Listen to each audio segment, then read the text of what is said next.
دیکھو ایک بات خوب اچھی طرح سمجھ لو، اسلام 1400 سال پہلے مکمل ہو چکا ہے۔ کسی واقعے کی وجہ سے اسلام کو تبدیل نہیں کیا جاتا، بلکہ اسلام کی روشنی میں اس واقعے کے جو تقاضے ہیں ان پر عمل کیا جاتا ہے۔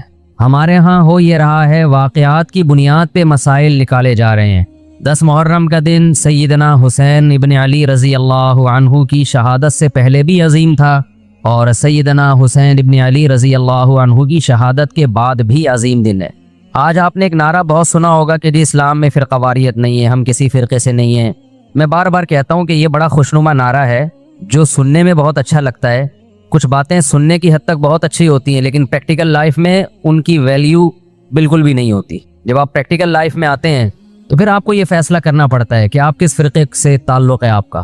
آپ سنی ہیں، شیعہ ہیں، معتزلہ ہیں، مرجیہ ہیں، قدریہ ہیں، ناصبیہ ہیں، کیا ہے آپ کا فرقہ؟ یہ کہہ دینا آسان ہے میرا کوئی فرقہ نہیں ہے۔ اس پر سب سے بڑا اشکال یہ ہوتا ہے، یہ میں اس لیے فرقے کی بات کر رہا ہوں کہ آپ کو بھی طے کرنا پڑے گا کہ آپ یا تو شیعہ بن جاؤ بھائی، یا سنی بن جاؤ، ایک طرف ہو جاؤ۔ آپ محرم میں شیعہ بنے ہوئے ہوتے ہیں، رمضان میں سنی بنے ہوئے ہوتے ہیں، ربیع الاول میں بریلوی بنے ہوئے ہوتے ہیں، تو پتہ ہی نہیں چلتا کہ ٹکتا ہی نہیں ہے کسی ایک جگہ۔ اور یہ جو نعرے ہیں نا کہ اسلام میں فرقے نہیں ہیں، یہ ویسے ہی قرآن و سنت کی روشنی میں غلط ہیں۔ اسلام میں 73 فرقے، حدیث میں آتا ہے میری امت 73 فرقوں میں ڈیوائیڈ ہوگی، جن میں ایک جنتی ہوگا اور 72 جہنمی ہوں گے۔ تو وہ ایک جنتی بھی تو فرقہ ہی ہوگا نا۔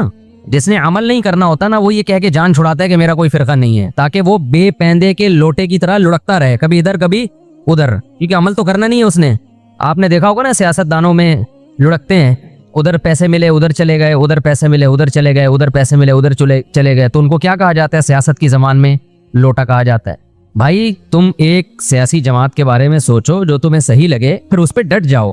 تو اسلام میں بھی 73 فرقے ہوں گے، نبی نے فرمایا۔ عین ممکن ہے ابھی 73 نہ ہو، کم ہو، لیکن قرب قیامت تک کتنے ہو جائیں گے؟ 73 ہو سکتا ہے، ابھی 73 نہ ہو، ابھی 7 ہوں یا 8 ہوں یا 10 ہوں یا 15 ہوں، لیکن ہیں۔ اب ان میں سے ایک کیا ہے؟ بولو، جنتی ہے۔ تو آپ کو پتا ہونا چاہیے۔ موضوع سے ہٹ کے تھوڑی سی بات کروں گا، کیونکہ اس بات کی بھی کو لوگ غلط پہلو دے سکتے ہیں کہ فرقوں سے مراد کیا ہے۔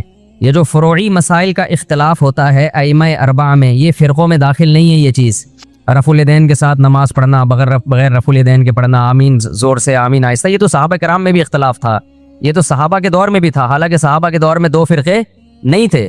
تو قرآن و حدیث کی تشریح میں جب اختلاف ہوگا، اس اختلاف کو فرقہ واریت نہیں کہا جائے گا، یہ ان 73 فرقوں میں شامل نہیں ہوگا۔ جیسے نبی صلی اللہ علیہ وسلم نے صحابہ کا لشکر بھیجا کہ بنو قریظہ پہنچ کے نماز پڑھنا عصر کی، کئی بار یہ حدیث بیان کر چکا ہوں۔ راستے میں نماز کا وقت قضا ہونے لگا، بعض صحابہ نے کہا بھائی فوراً پڑھ لینی چاہیے، نبی کا حکم تھا، مگر نماز قضا ہونے کا تو نبی کو علم نہیں تھا کہ راستے میں قضا ہو جائے گی۔ بعض نے کہا نہیں، نبی کا مطلب کو چھوڑو، نبی کے الفاظ دیکھو، الفاظ یہی ہیں کہ نہیں پڑھنی۔ تو 2 فرقوں میں بڑھ گئے نا، ایک کہہ رہا ہے عصر پڑھنی، ایک کہہ رہا ہے نہیں پڑھنی، لیکن نبی نے دونوں کو ملامت نہیں کی۔ وجہ کیا تھی کہ یہ حدیث کی تشریح میں اختلاف کی وجہ سے 2 حصوں میں بٹے تھے، وہ رائے کا اختلاف ہوا تھا۔ تو یہ فرقہ واریت میں داخل نہیں ہے، یہ تو علماء میں ہوتا ہے، صحابہ میں ہوا۔ اس میں تو جس مفتی کی بات پر زیادہ اعتماد ہوگا اس کے فتوے کو فالو کیا جائے گا اور دوسرے پہ طنز نہیں کیا جائے گا۔ لیکن کچھ اختلافات اس سے اوپر کے ہیں۔ میں سمجھا پا رہا ہوں اپنی بات؟ آ رہی ہے نا؟ آسان مشکل بات تو نہیں کرنا میرا۔ کچھ اختلافات اس سے اوپر کے ہیں۔ یہ حنفی، مالکی، شافعی، حنبلی اختلافات، یہ وہ اختلاف نہیں ہے جو 73 فرقوں والے ہیں۔ یہ تو سب ایک دوسرے کو برحق سمجھتے ہیں۔ ابھی آپ نے سنا ہوگا امام حرم نے خطبہ دیا، مسجد نبوی میں بھی، مسجد حرام میں بھی۔ میں 4 ائمہ کا تذکرہ کیا، ابو حنیفہ، مالک، شافعی، احمد بن حنبل، ان کے فالوورز جو اس خطبے کا میں مفہوم بیان کر رہا ہوں کہ ہم نے قرآن و سنت کو ان کی رہنمائی میں سمجھنا ہے۔ بہت اچھا خطبہ تھا، اس کا مفہوم میں خلاصہ پیش کر رہا ہوں۔ تو یہ اختلاف تو فروعی اختلاف ہے، لیکن کچھ اختلافات کیا ہوتے ہیں؟ اوپر کے ہوتے ہیں۔ بیسک بنیادی عقیدوں کا اختلاف، ختم نبوت کا اختلاف، چھوٹا اختلاف ہے، بڑا اختلاف ہے؟ بڑا اختلاف ہے۔ قادیانی بھی اپنے آپ کو مسلمان کہتا ہے، اور ہم قادیانی کو مسلمان نہیں مانتے۔ اب کوئی آپ سے پوچھے قادیانی ہو یا نہیں ہو، آپ بولے میں فرقوں کو نہیں مانتا، اور بھائی تو جان چھڑا رہا ہے اپنی۔ آپ کو مینشن کرنا پڑے گا کہ آپ ختم نبوت کے قائل ہو یا نہیں ہو۔ اگر قائل ہو تو اس کا مطلب آپ قادیانی نہیں ہو۔ معتزلہ ایک فرقہ تھا اسلام میں، اس کی کچھ باقیات ابھی بھی ہیں۔ قدریہ ایک فرقہ تھا اسلام میں، خوارج ایک فرقہ تھا اسلام میں۔ بہت سے فرقے تو ہوئے، بنے اور تحلیل ہو گئے، اپنی اصل فارم میں رہے نہیں۔ کچھ لوگوں نے تقدیر کا انکار کیا، اسلام میں ایسے فرقے بھی پیدا ہوئے۔ اب تقدیر کا جو انکار کیا انہوں نے، یہ چھوٹا اختلاف تھا یا بڑا اختلاف تھا؟ بولو، بولنا پڑے گا آپ لوگوں کو پلیز. یہ بڑا اختلاف تھا، کیونکہ تقدیر کا عقیدہ تواتر سے ثابت ہے، تواتر سے. اس کا انکار انسان کو گمراہ بنا دیتا ہے، اسلام نہیں مانتا ایسے شخص کو. کچھ لوگوں نے زکوٰۃ کا انکار کیا ابو بکر کے دور میں رضی اللہ عنہ. یہ چھوٹا اختلاف تھا، بڑا اختلاف تھا؟ بڑا اختلاف. ایک فرقہ وجود میں آیا، حضرت ابو بکر نے تلوار اٹھا کے ان کے خلاف جہاد کیا. جبریہ ایک فرقہ تھا، انہوں نے کہا کہ ہم مجبور ہیں، ہم جو عمل کرتے ہیں اپنے اختیار سے نہیں کرتے، گن پوائنٹ پہ اللہ ہم سے کرواتا ہے، چاہے نیکی ہو چاہے برائی ہو، ہمارے ارادے کا کوئی دخل نہیں ہے. جبکہ اسلام کیا کہتا ہے؟ فمن شاء فلیؤمن ومن شاء فلیکفر. تم اپنے اختیار سے نیکی بھی کرتے ہو، اپنے اختیار سے گناہ بھی کرتے ہو. ہاں یہ پہلے سے لکھا ہوا ہے، اللہ کے علم ہے کہ کون کیا کرے گا، تو اسی کے حساب سے کرے گا وہ، لیکن کرے گا اپنے اختیار سے. تو یہ بھی ایک فرقہ وجود میں آیا. ایک فرقہ وجود میں آیا جس نے کہا کہ ہم قیامت کے دن بھی ان آنکھوں سے اللہ کا دیدار نہیں کر سکتے. اہل سنت والجماعت کا عقیدہ ہے کہ مومنین کو قیامت کے دن انہی آنکھوں سے اللہ کا دیدار ہوگا. بہت ساری حدیث ہیں اس پر. تو جب اتنے سارے فرقے وجود میں آئے، یہ نبی کے دور میں نہیں تھے لیکن صحابہ کے دور میں پیدا ہونا شروع ہو گئے، پھر تابعین، وہ اب تک بنتے چلے جا رہے ہیں. اور جو شخص اٹھ کے بات کرتا ہے کہ میں فرقہ واریت کو ختم کرنے کے لیے آیا ہوں، میرا کوئی فرقہ نہیں ہے، تو سمجھ لو بغیر نام کے ایک نیا فرقہ وجود میں آ رہا ہے. کیونکہ جو اہل حق فرقہ ہے وہ تو ہمیشہ سے ہے، آپ کو اس کے اندر اپنے آپ کو شامل کرنا پڑے گا. نئی چیز مارکیٹ میں لاؤ گے تو حدیث میں آتا ہے میری امت گمراہی پہ جمع نہیں ہو سکتی. آپ جب نیا فرقہ لانچ کر رہے ہیں اور تمام فرقوں کو غلط قرار دے رہے ہیں تو آپ بزبان حال یہ کہہ رہے ہیں کہ پوری امت گمراہی پہ جمع ہو گئی تھی، جبکہ نبی نے فرمایا ایک ہمیشہ کیا رہے گا؟ ہر دور میں ایک فرقہ برحق رہے گا، وہ جنتی، وہ ہمیشہ رہے گا، وہ کبھی ختم نہیں ہوگا. تو آپ کو چاہیے یہ تھا کہ جب آپ نئی چیز مارکیٹ میں لائے تو آپ کو کہنا چاہیے تھا میں صحیح والے فرقے کو فالو کر رہا ہوں جو یہ ہے، دلائل سے اس کو ثابت کرتے. جب آپ نے سب کو غلط قرار دے دیا تو اس کا مطلب آپ خود غلط ہیں، پھر آپ خود ایک نئی چیز لا رہے ہو مارکیٹ میں. اب یہاں سے آپ لوگ کی سمجھ میں آنا ختم. یہ بات سمجھا کے بھائی تھک گئے ہم یار، اب مان لو. تو فرقوں کی یہ جو باتیں کر رہے ہیں نا، زیادہ تر ہمارا کوئی فرقہ نہیں، کسی فرقے ٹوپی ڈرامہ ہے بھائی. تو کتنے سارے فرقے پیدا ہونا شروع ہو گئے. خوارج پیدا ہوئے جنہوں نے حضرت عثمان کو قتل کر دیا. خوارج کیا تھے؟ کہ امیر کی اطاعت نہ کرنا اور باتیں یہ کرنا کہ ہم سسٹم تبدیل کرنا چاہتے ہیں، ہم برائی کو برداشت نہیں کر سکتے، ہم غلط چیز کو برداشت نہیں کر سکتے. تو حضرت عثمان پہ انہوں نے اعتراضات کرنا شروع کیا، آپ کا یہ کام غلط، یہ کام غلط. جو مخلص صحابہ تھے انہوں نے اگر حضرت عثمان سے اختلاف کیا ادب کے دائرے میں، مشہور حدیث ہے حضرت زید بن حارثہ رضی اللہ عنہ سے لوگوں نے کہا کہ حضرت عثمان کی بعض پالیسیوں پہ ہمیں اعتراض ہے، آپ ان کو نصیحت کیوں نہیں کرتے؟ تو انہوں نے کہا میں تمہارے سامنے تھوڑی نصیحت کروں گا، وہ امیر ہیں، میں نے اگر ان کو سمجھانا ہوگا عزت کے ساتھ بند کمرے میں ان سے بات کروں گا، تمہیں خوش کرنے کے لیے تھوڑی کروں گا میں. تو یہ وہ لوگ تھے کہ جن کو امیر سے اگر اتفاق ہوتا، امیر سے اگر کسی بات پہ اختلاف ہوتا تو یہ شورش برپا نہیں کرتے، فتنہ نہیں پھیلاتے. اور جو فتنہ پرست ہوتے ہیں وہ لوگوں میں جا کے حکومت کے خلاف بغاوت کی ترغیبیں دے رہے ہوتے ہیں، اٹھو تلوار سے ان کو سیدھا کرو. تو تلوار تو نہیں چلتی، اس تلوار سے فائدہ تو نہیں ہوتا. اس تلوار سے کیا ہوتا ہے؟ مسلمان آپس میں لڑ پڑتے ہیں، امن خراب ہوتا ہے. نبی صلی اللہ علیہ وسلم نے ارشاد فرمایا خوارج کے بارے میں، یہ ایک ایسا فرقہ ہے، فرمایا ان کی عبادت ایسی ہوگی کہ تم ان کی عبادت کو دیکھ کر اپنی عبادت کو کم سمجھو گے، نیک اتنے ہوں گے دیکھنے میں. اور آپ صلی اللہ علیہ وسلم نے فرمایا ان کی تلوار ہمیشہ مسلمان کے خلاف اٹھے گی، بت پرست اور غیر مسلم ان سے محفوظ ہوں گے. آج دیکھ لو بغاوت کے نام پہ، اسلامی ریاست کے تحریکوں کے نام پہ مسلم ملکوں کو ہی تباہ کیا جا رہا ہے، مسلمان کو ہی قتل کیا جا رہا ہے. یہ کہتے ہیں پاکستان میں سسٹم تبدیل کرو، سسٹم ہم بھی چاہتے ہیں تبدیل ہو پاکستان میں، لیکن آئین کے تحت تمیز کے دائرے میں، تلوار چلا کے نہیں. کہتے ہیں نہیں ہم نے تلوار چلانی ہے، ہم نے الٹ دینا ہے. تو پھر جاؤ بھائی غیر مسلم ملک کو الٹو نا پہلے جا کے، وہاں پتہ ہے یہ تقریر کی بھی تو فوراً اندر ہو جائیں گے. سارا خون خرابہ مسلمان ملکوں میں ہی کرنا ہے تاکہ اور ہم کمزور ہو جائیں. مجھے بہت لوگ کہتے ہیں مفتی صاحب آپ سسٹم کی تبدیلی کی بات کیوں نہیں کرتے؟ میں کہتا ہوں بھائی سسٹم کی تبدیلی کی ہم بات کرتے ہیں لیکن وہ جو گراؤنڈ ریئلٹی کے مطابق ہو، جو سوٹیبل ہو. ورنہ مبہم نعرے لگا دینا کہ نظام بدل دو، خلافت قائم کر دو، سسٹم چینج کر دو، ایسے مبہم نعرے لگا کے نوجوان طبقے کو آپ اندھیری گلی میں بند کر دیں، یہ بہت آسان ہے. ایسا جنازہ جس کو پتہ ہی نہیں کہ دفنانا کہاں ہے ہم نے. تو باتیں کرنے پر گورنمنٹ کی طرف سے کوئی پابندی نہیں ہے، باتیں آپ بہت بڑی بڑی کریں. جو علماء سسٹم تبدیل کرنے کی کوشش میں لگے ہوئے ہیں نا، وہ باتیں کیے بغیر لگے ہوئے ہیں. اور جنہوں نے نہیں کرنا ہوتا وہ بار بار یہ نعرہ کیش کراتے ہیں سسٹم چینج کرو، سسٹم. یہ ملا لوگ مسجدوں میں بند ہو کے بیٹھ گئے ہیں، یہ مدرسوں میں بند ہو کے بیٹھ گئے ہیں، یہ تسبیحیں ہاتھ میں لے کے بیٹھ گئے ہیں.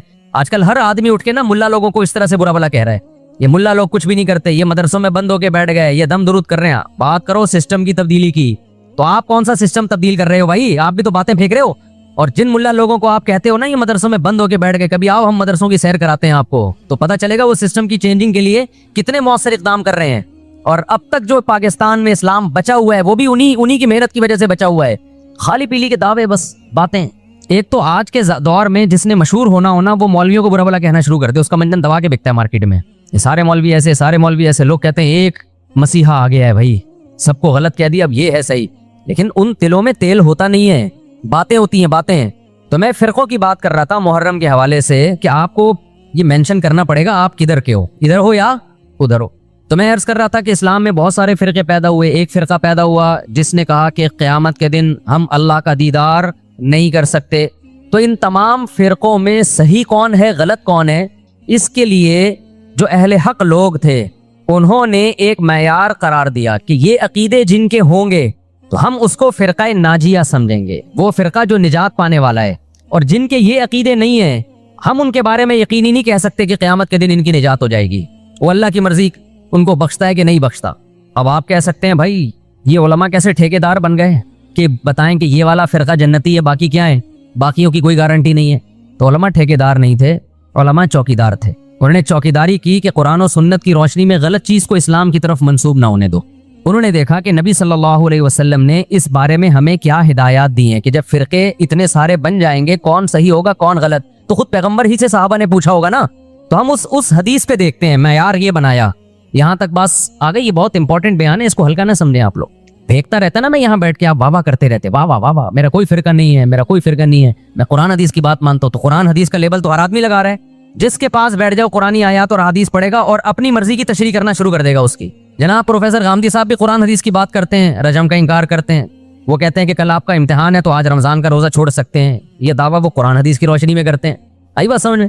جب ان سے کہا جائے قرآن تو کہہ رہا ہے کہ سفر میں آپ نہ چھوڑ سکتے ہو روزہ، اور بیماری میں، پیپر نہ سفر ہے نہ بیماری ہے، تو وہ اجتہاد کرتے ہیں کہ دیکھو سفر میں روزہ چھوڑنے کی اجازت ہے چونکہ مشقت ہوتی ہے نا، ٹینشن ہوتی ہے، پریشانی ہوتی ہے، تو امتحان میں بھی پریشانی ہے، قوم کا مستقبل داؤ پہ لگ جائے گا، لگا دیا نا قرآن و حدیث کی روشنی میں۔ پھر ان سے جب سوال پوچھا جائے کہ اچھا جی اگر سفر میں روزہ چھوڑنا ٹینشن کی وجہ سے، ہم تو کہتے ہیں چاروں ائمہ کا اجماع ٹینشن وجہ نہیں ہے، سفر ہی وجہ ہے، چاہے ٹینشن نہ بھی ہو، لیکن اگر اس کی ریزن ٹینشن ہے تو جس سفر میں پھر ٹینشن نہ ہو، آرام دہ سفر ہو، اس میں روزہ چھوڑنے کی اجازت نہیں ہونی چاہیے۔ یہاں آگے وہ ڈنڈی مار جاتے ہیں کہ نہیں جی پھر بھی روزہ آپ چھوڑ سکتے ہو سفر میں۔ بھائی سفر میں آپ نماز کو مختصر کرو گے، 4 کی 2 پڑھو گے، چاہے ٹینشن ہو یا نہ ہو، تو سفر پہ مدار ہے، ٹینشن پہ نہیں ہے۔ حامدی صاحب کہتے ہیں ٹینشن پہ مدار ہے، لہذا امتحان میں بھی ٹینشن ہے، چھوڑ دو آپ روزہ۔ تو بھائی اگر ٹینشن پہ مدار ہے تو سفر میں اگر آپ سہولت سے سفر کر رہے ہو تو پھر 4 کی 2 کی اجازت نہیں ہونی، پھر پوری 4 ہونی چاہیے۔ تو یہ اصول فقہ ہے جو جناب غامدی صاحب نے نہیں پڑھا۔ اصول فقہ میں یہ چیزیں پڑھائی جاتی ہیں کہ کون سی دلیل کدھر فٹ کرنے کی ہے تاکہ مغالطہ نہ ہو۔ یہ علماء پڑھتے ہیں، یا آج کل جو اسکالرز آ رہے ہیں وہ نہیں پڑھتے، لہذا وہ فیصلہ بھی نہیں کر سکتے کہ قرآن کی کون سی آیت کدھر فٹ ہو سکتی ہے کدھر نہیں ہو سکتی۔ سمجھتے ہو کہ نہیں سمجھتے ہو؟ تو اب 73 فرقے جہنم میں، 72 جہنم میں، 1 جنت میں، تو وہ ایک بھی فرقہ ہی ہوگا نا؟ یا یہ کہنا کہ اسلام میں کوئی فرقہ ہی نہیں ہے، تو وہ ایک کون سا؟ نبی صلی اللہ علیہ وسلم سے صحابہ نے پوچھا کون سا جنت میں جائے گا؟ آپ نے فرمایا ما انا علیہ و اصحابی، نام نہیں لیا کہ دیوبندی، بریلوی، اہل حدیث، شیعہ، سنی، رافضی، خوارج، کچھ نام نہیں لیا آپ نے، ورنہ سب وہ نام رکھ لیتے۔ تو آپ نے فرمایا ما انا علیہ و اصحابی، آپ نے علامت بتائی کہ جس پر میں اور میرے صحابہ۔ اس حدیث نے دودھ کا دودھ اور پانی کا پانی کر دیا۔ اس حدیث کی تشریح تو میں کئی بار کر چکا ہوں، لیکن آج محرم کے حوالے سے اس کی تشریح میں کروں گا تاکہ اس حدیث کو ہم محرم پہ فٹ کر سکیں کہ محرم کے معاملے میں ہم صحابہ کے طریقے پر ہیں یا نہیں ہیں۔ تو ما انا علیہ و اصحابی، آپ صلی اللہ علیہ وسلم نے یہ نہیں فرمایا جو قرآن کے راستے پر ہوگا، اس لیے کہ ہر فرقہ اپنے آپ کو منسوب کس کی طرف کرتا ہے؟ قرآن کی طرف، پھر اس کی تشریح اپنی مرضی سے کرتا ہے، کیونکہ جب اسلام میں فرقہ ہوگا وہ تو نسبت قرآن کی طرف تو کرے گا نا۔ وہ بھائی اسلام کی طرف نسبت میں پہلی شرط یہ کہ آپ قرآن کو تو مانتے ہو، جو قرآن ہی کی طرف نسبت نہیں کرے گا پھر تو لوگ ویسے ہی اس کو غیر مسلم سمجھیں گے، اس لیے نبی نے قرآن کا نام نہیں لیا۔ ما انا علیہ، جس پر میرا عمل، اس سے پتہ چلا قرآن کی ایسی تشریح کرنا جس پر پیغمبر کا عمل نہیں تھا، یہ تشریح معتبر نہیں ہے۔ آپ آج کل کے خطیبوں کی تقریریں سنو، جو جاہل خطیب ہوتے ہیں، مجمع گرم رکھنے کے لیے قرآن کی آیتوں کے ایسے مفہوم بیان کرتے ہیں جو نہ ہم نے کبھی سنے, نہ ہمارے حاشیے خیال, علماء کے حاشیے خیال میں بھی نہیں گزرے, پتہ نہیں کہاں سے لا رہے ہوتے ہیں ایسی تفسیر. تو نبی نے فرمایا جس پر میرا عمل. لیکن اتنا کافی نہیں ہے, بعض لوگ قرآن اور نبی کے عمل کی ایسی تشریح کریں گے جس کو صحابہ بولو نہیں مانتے, جس پر صحابہ کا عمل نہیں تھا. تو آپ نے فرمایا وہ تشریح ما انا علیہ و اصحابی, جو میرے اور صحابہ کے راستے پر ہوگا, وہ فرقہ کیا ہے؟ جنتی ہے. سمجھتے ہو کہ نہیں سمجھتے؟ اب دیکھیں بڑی زبردست بات ہمارے سامنے آ گئی کہ جو جنتی فرقہ ہے اس کی علامت کیا ہے؟ صحابہ کے راستے کو نہیں چھوڑے گا اور پیغمبر کے راستے کو نہیں چھوڑے گا. دیکھے گا پیغمبر کی کیا تعلیمات اور صحابہ نے اس پر کیسے عمل کیا. علماء نے کہا کہ جس میں یہ علامتیں پائی جائیں گی اس کا مطلب وہ فرقہ ناجیہ ہے, ناجیہ نجات یافتہ. تو علماء نے اس کو ایک نام بھی دے دیا, یہ اس علامت کی بیس پہ یہ نام علماء نے دیا تاکہ نام سے پہچان ہو جائے کہ اس حدیث کے معیار پہ یہ فرقہ اترتا ہے یا نہیں اترتا. تو حدیث میں دو چیزوں کا ذکر تھا, ایک سنت اور ایک صحابہ. تو صحابہ کے لفظ کو جماعت سے تعبیر کیا, یعنی اجماع صحابہ. صحابہ کا جو اجماع ہے نا اس کے خلاف نہ ہو, صحابہ کے راستے سے نہ ہو, اس کو الجماع کہا گیا اور نبی کے طریقے کو سنت کہا گیا. تو اس لیے اس فرقے کا نام جو نجات یافتہ تھا اسلاف نے نام رکھا اہل السنت والجماعہ. کھوپڑی شریف میں بات آ گئی, اہل سنت والجماعت جو حدیث کو بھی مانتے ہیں اور صحابہ کو بھی مانتے ہیں. لیکن ظلم یہ ہوا کہ بہت سے لوگ جو نہ سنت کو مانتے نہ صحابہ کو مانتے, انہوں نے اپنا نام اہل سنت والجماعت رکھ لیا. حالانکہ نام میں کچھ نہیں رکھا, اصل کیا ہونا چاہیے؟ کام وہ ہونا چاہیے جو سنت اور جماعت کے مطابق ہو. تو اب یہ نہیں کہ جو فرقہ بھی اہل سنت والجماعت کا لیبل لگا کے آ جائے آپ نے اس کو جنتی ماننا شروع کر دینا. نا نا نا نا نا, آپ نے علامت دیکھنی ہے کہ اس میں اہل سنت والجماعت والی علامتیں پائی جاتی ہیں, وہ عقیدے ہیں جو اہل سنت والجماعت کے ہیں, پھر تو ہم مانیں گے, ادروائز اس کو ہم فرقہ ناجیہ میں نہیں مانیں گے. بات آ رہی ہے سمجھ میں کہ نہیں آ رہی ہے؟ تھوڑی علمی پیچیدہ بحث ہو گئی میرا خیال ہے آج. یہ فرقہ واریت نا ایک بڑا ٹاپک بن چکا ہے, ہر آدمی فرقہ واریت کے نام پہ منجن بیچ رہا ہے کہ میں فرقہ واریت نہیں مانتا, میں یہ مانتا ہوں. ابے تم بس کر دو یار, بس کرو. آپ باتیں کرنے پر گورنمنٹ کی طرف سے کوئی پابندی نہیں ہے, پریکٹیکل لائف میں نہیں چلتا یہ سب کچھ. تو جو اہل سنت والجماعت سچی مچی کے تھے, اب اہل سنت والجماعت میں بھی ہر آدمی اہل سنت والجماعت بنا ہوا ہے. اہل سنت والجماعت کی جو شارٹ فارم اردو میں آئی اس کو سنی کہا گیا, سنت سے نکلا یہ لفظ. اس کو کیا کہا گیا؟ بولو نا کیا ہو گیا؟ سنی. یہ اہل سنت والجماعت کی کیا ہے؟ کیونکہ اتنا ٹائم نہیں تھا پاکستانیوں کے پاس کہ وہ اتنا لمبا نام لیتے اہل سنت والجماعت, تو انہوں نے اس کو کیا کہنا شروع کر دیا؟ وی آر سنی. تو ہم کیا ہیں بھائی؟ فرقہ ہم 73 فرقوں میں ہمارا فرقہ کون سا ہے؟ ہم سنی ہیں, جو اہل سنت والجماعت کی شارٹ فارم ہے. یہاں تک بات کھوپڑی شریف میں آ گئی. اب جو سنی ہے نا ان کے کچھ مخصوص عقیدے ہیں, وہ عقیدے ہوں گے تو آپ سنی ہوگے, وہ عقیدے نہیں ہے تو آپ سنی نہیں ہے. لیبل لگاتے رہو. جیسے وہ بار بار میں چٹکلا سناتا ہوں نا کہ ایک آدمی نے چاول کی بوری پر, چینی کی بوری پر چاول لکھا ہوا تھا. لوگوں نے پوچھا بھائی اندر چینی ہے باہر چاول, کہتا ہے مکھیوں کو دھوکہ دینے کے لیے, مکھیاں بہت بیٹھتی ہیں. تو لیبل کیا لگا دیا؟ چاول کا, اندر کیا ہے؟ چینی. تو ایسے ہی بہت سے لوگ لیبل یہ لگاتے ہیں کہ اہل سنت والجماعت ہم سنی ہیں. لیبل انہوں نے سنی کا لگا دیا, اس فرقے کا لگا دیا جس کو ہم نجات یافتہ سمجھتے ہیں, لیکن اندر مال جو پڑا ہوا ہے وہ سنی والا مال نہیں ہے. تو یاد رکھو چاول کے لفظ سے کیا مکھی دھوکہ کھا سکتی ہے اور بوری پہ نہ آئے؟ تو کیا سنی کے لفظ سے فرشتے دھوکہ کھا سکتے ہیں؟ یہ معاذ اللہ اللہ دھوکہ کھا سکتا ہے جبکہ اندر مال سنی والا نہیں ہو. یہ ہو سکتا ہے کیا؟ تو اس لیے میں کہتا ہوں آپ ایک چیز ہو جاؤ, یا سنی ہو جاؤ یا شیعہ ہو جاؤ یا کچھ اور ہو جاؤ. کبھی ادھر جا رہا ہے کبھی ادھر جا رہا ہے, کبھی ادھر لڑک رہا ہے. محرم میں شیعہ بن رہا ہے, ربیع الاول میں بریلوی بن رہا ہے, رمضان میں انسان کا بچہ بنتا ہے. میں یہ نہیں کہہ رہا کہ بریلوی انسان کے بچے نہیں ہیں, یعنی رمضان میں ایسا لگے گا جیسے بہت نیک آدمی. تراویح میں پہلے 3 دن دیکھو نا آپ. ابھی تو میں یہ بات ہی نہیں کر رہا کون جنتی کون جہنمی کون غلط کون صحیح. ابھی تو میں صرف یہ بتا رہا ہوں کہ اسلاف نے 73 فرقوں میں سے جو ایک جنتی ہوگا اس کو ایکسپلین کیسے کیا ہے. اگر بریلوی اس میں پورے اترتے ہیں تو بھائی وہ جنتی ہیں. میں کسی کو جہنمی جنتی نہیں کہہ رہا, میں تو کرائٹیریا بتا رہا ہوں. ہو سکتا ہے میں نہ اترتا ہوں, بریلوی بھائی پورے اترتے ہوں, شیعہ لوگ پورے اترتے ہوں. کسی ایک کو میں یقینی طور پہ نہ جنتی کہہ رہا ہوں نہ جہنمی. میں تو کہہ رہا ہوں کہ آپ فیصلہ کرو کہ آپ ادھر ہو یا ادھر ہو, درمیان میں نہ لٹکو. ایسا نہیں ہو سکتا ایک ٹانگ جہنم میں ایک ٹانگ جنت میں آپ کی, یا تو پورے ادھر جاؤ گے یا پورے ادھر جاؤ گے. کھوپڑی شریف میں بات آ رہی ہے کہ نہیں آ رہی ہے؟ تو نبی صلی اللہ علیہ وسلم نے فرمایا جنتی فرقے کی علامت ما انا علیہ و اصحابی, جس پر میں اور میرے صحابہ ہوں. اب نبی اور نبی کے صحابہ کس طریق پر تھے, کس ٹریک پر تھے؟ اس کو امام طحاوی رحمہ اللہ تعالی جو حنفیہ میں بہت بڑے محدث گزرے ہیں، امام ابو حنیفہ کے شاگردوں کے شاگردوں کے شاگردوں میں سے تھے، انہوں نے اس دور میں ایک کتاب لکھی عقیدہ طحاویہ کے نام سے، اور اس میں اہل سنت والجماعت کے عقائد اور ان کی بنیادی عقیدوں کو ایکسپلین کیا، ایک متن لکھا جو پوری دنیا میں مانا گیا، اور پوری دنیا کے علماء کا اتفاق ہوا کہ اہل سنت والجماعت میں داخل ہونے کے لیے ان عقیدوں کا ہونا ضروری ہے۔ اہل حدیث نے بھی مانا اس کو، اب اہل حدیث کی یونیورسٹی میں پڑھایا جاتا ہے، حنفیوں نے بھی مانا، مالکیوں نے بھی مانا، شافعیوں نے بھی مانا، حنبلیوں نے بھی مانا، سعودی عرب کی یونیورسٹی میں بھی پڑھائی جاتی ہے۔ وہ لکھنے والے اگرچہ حنفی تھے لیکن وہ جو عقیدے تھے وہ سب کے ہیں، وہ اس سے اہل سنت غیر اہل سنت سے کیا ہو رہے تھے، ان میں فرق ہو رہا تھا۔ سمجھتے ہو کہ نہیں سمجھتے؟ اس کتاب کا نام کیا ہے؟ العقیدۃ الطحاویہ۔ وہ کتاب جو لکھی گئی ہے نا، پوری دنیا نے اس لیے مانی کہ اس میں ہر عقیدے میں قرآن اور سنت اور اجماع صحابہ، ان تین کو بنیاد بنایا گیا ہے۔ قرآن سے ہو، اور قرآن کی ایسی تشریح جو حدیث مانتی ہو، اور قرآن اور حدیث کی وہ تشریح جو صحابہ مانتے ہوں۔ لہذا اس وقت پوری دنیا میں جو اہل حق علماء تھے ان کا اتفاق ہو گیا، اور اب تک یہ اتفاق چلا آ رہا ہے کہ جو ان عقیدوں سے ہٹے گا وہ یا تو قرآن کے راستے پر نہیں ہے، یا نبی کے راستے پر نہیں ہے، یا صحابہ کے راستے پر نہیں ہے۔ اٹ مینس کہ وہ اہل سنت والجماعت سے خارج ہے۔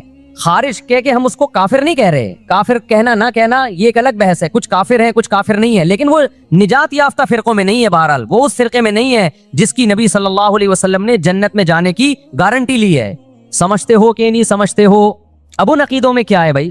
وہ یہ کہ اہل سنت والجماعت جب بھی کوئی مسئلہ نکالیں گے اس کی بنیاد چار چیزیں ہوں گی: قرآن، حدیث، اجماع امت۔ یعنی ایسی تشریح کبھی نہیں کی جائے گی قرآن و سنت کی جو امت کے اجماع کے خلاف ہو، کیونکہ امت حدیث میں بہت دفعہ یہ ہے کہ امت گمراہی پہ جمع نہیں ہو سکتی۔ آپ ایسی تشریح کسی حدیث کی کر رہے ہیں جو کوئی بھی نہیں مانتا اب تک، اس کا مطلب آپ گمراہی پھیلا رہے ہیں۔ اور چوتھی چیز ہے قیاس۔ بعض مسائل قرآن و حدیث میں واضح نہیں ہیں لیکن قرآن اور حدیث میں ان کی طرف اشارے ہیں، تو مجتہد کیا کرتا ہے کہ وہ قرآن و حدیث کے ان معنی اور مضمون میں غوطے لگا کے وہ مسائل کا استنباط کرتے ہیں، زمانے کے حساب سے نئے نئے مسائل اخذ کرتے ہیں۔ سمجھتے ہو کہ نہیں سمجھتے؟ تو چار اصول اہل سنت والجماعت کے: قرآن سے مسئلہ نکالا جائے گا، حدیث سے نکالا جائے گا، اجماع امت سے، اور چوتھے نمبر پہ قیاس سے۔ اب میں آتا ہوں اصل ٹاپک کی طرف۔ یہ تو پوری تمہید تھی نا، اس بات میں دو رائے نہیں ہو سکتی کہ سیدنا حسین رضی اللہ تعالی عنہ کو جو کربلا میں شہید کیا گیا یہ کائنات کا بدترین ظلم تھا۔ جس نے آپ کی گردن مبارک پہ تلوار رکھی اس کی بدبختی میں دو رائے نہیں ہو سکتی۔ بہت ہی کوئی شقی اور بدبخت جو نواسہ رسول صلی اللہ علیہ وسلم کے قتل کی طرف بڑھا، بہت ہی کوئی بدبخت اور بدنصیب جو کوفہ کے گورنر ابن زیاد کے کہنے پر نواسہ رسول سے لڑنے کے لیے نکلا، جو اس ظلم کو ظلم نہیں مانتا، وہ بھی اپنے آپ کو جہنم میں جانے کے لیے تیار کر رہا ہے۔ پھر کربلا میں ایک بڑا ظلم یہ ہوا کہ صرف سیدنا حسین ابن علی کو شہید نہیں کیا گیا، آپ کے ساتھ جتنے مرد تھے سب کو شہید کر دیا گیا۔ لیکن ہمیں پیغمبر صلی اللہ علیہ وسلم اور صحابہ کی سیرت میں کیا ملتا ہے؟ میں ایک آیت سے آپ کو سمجھاتا ہوں۔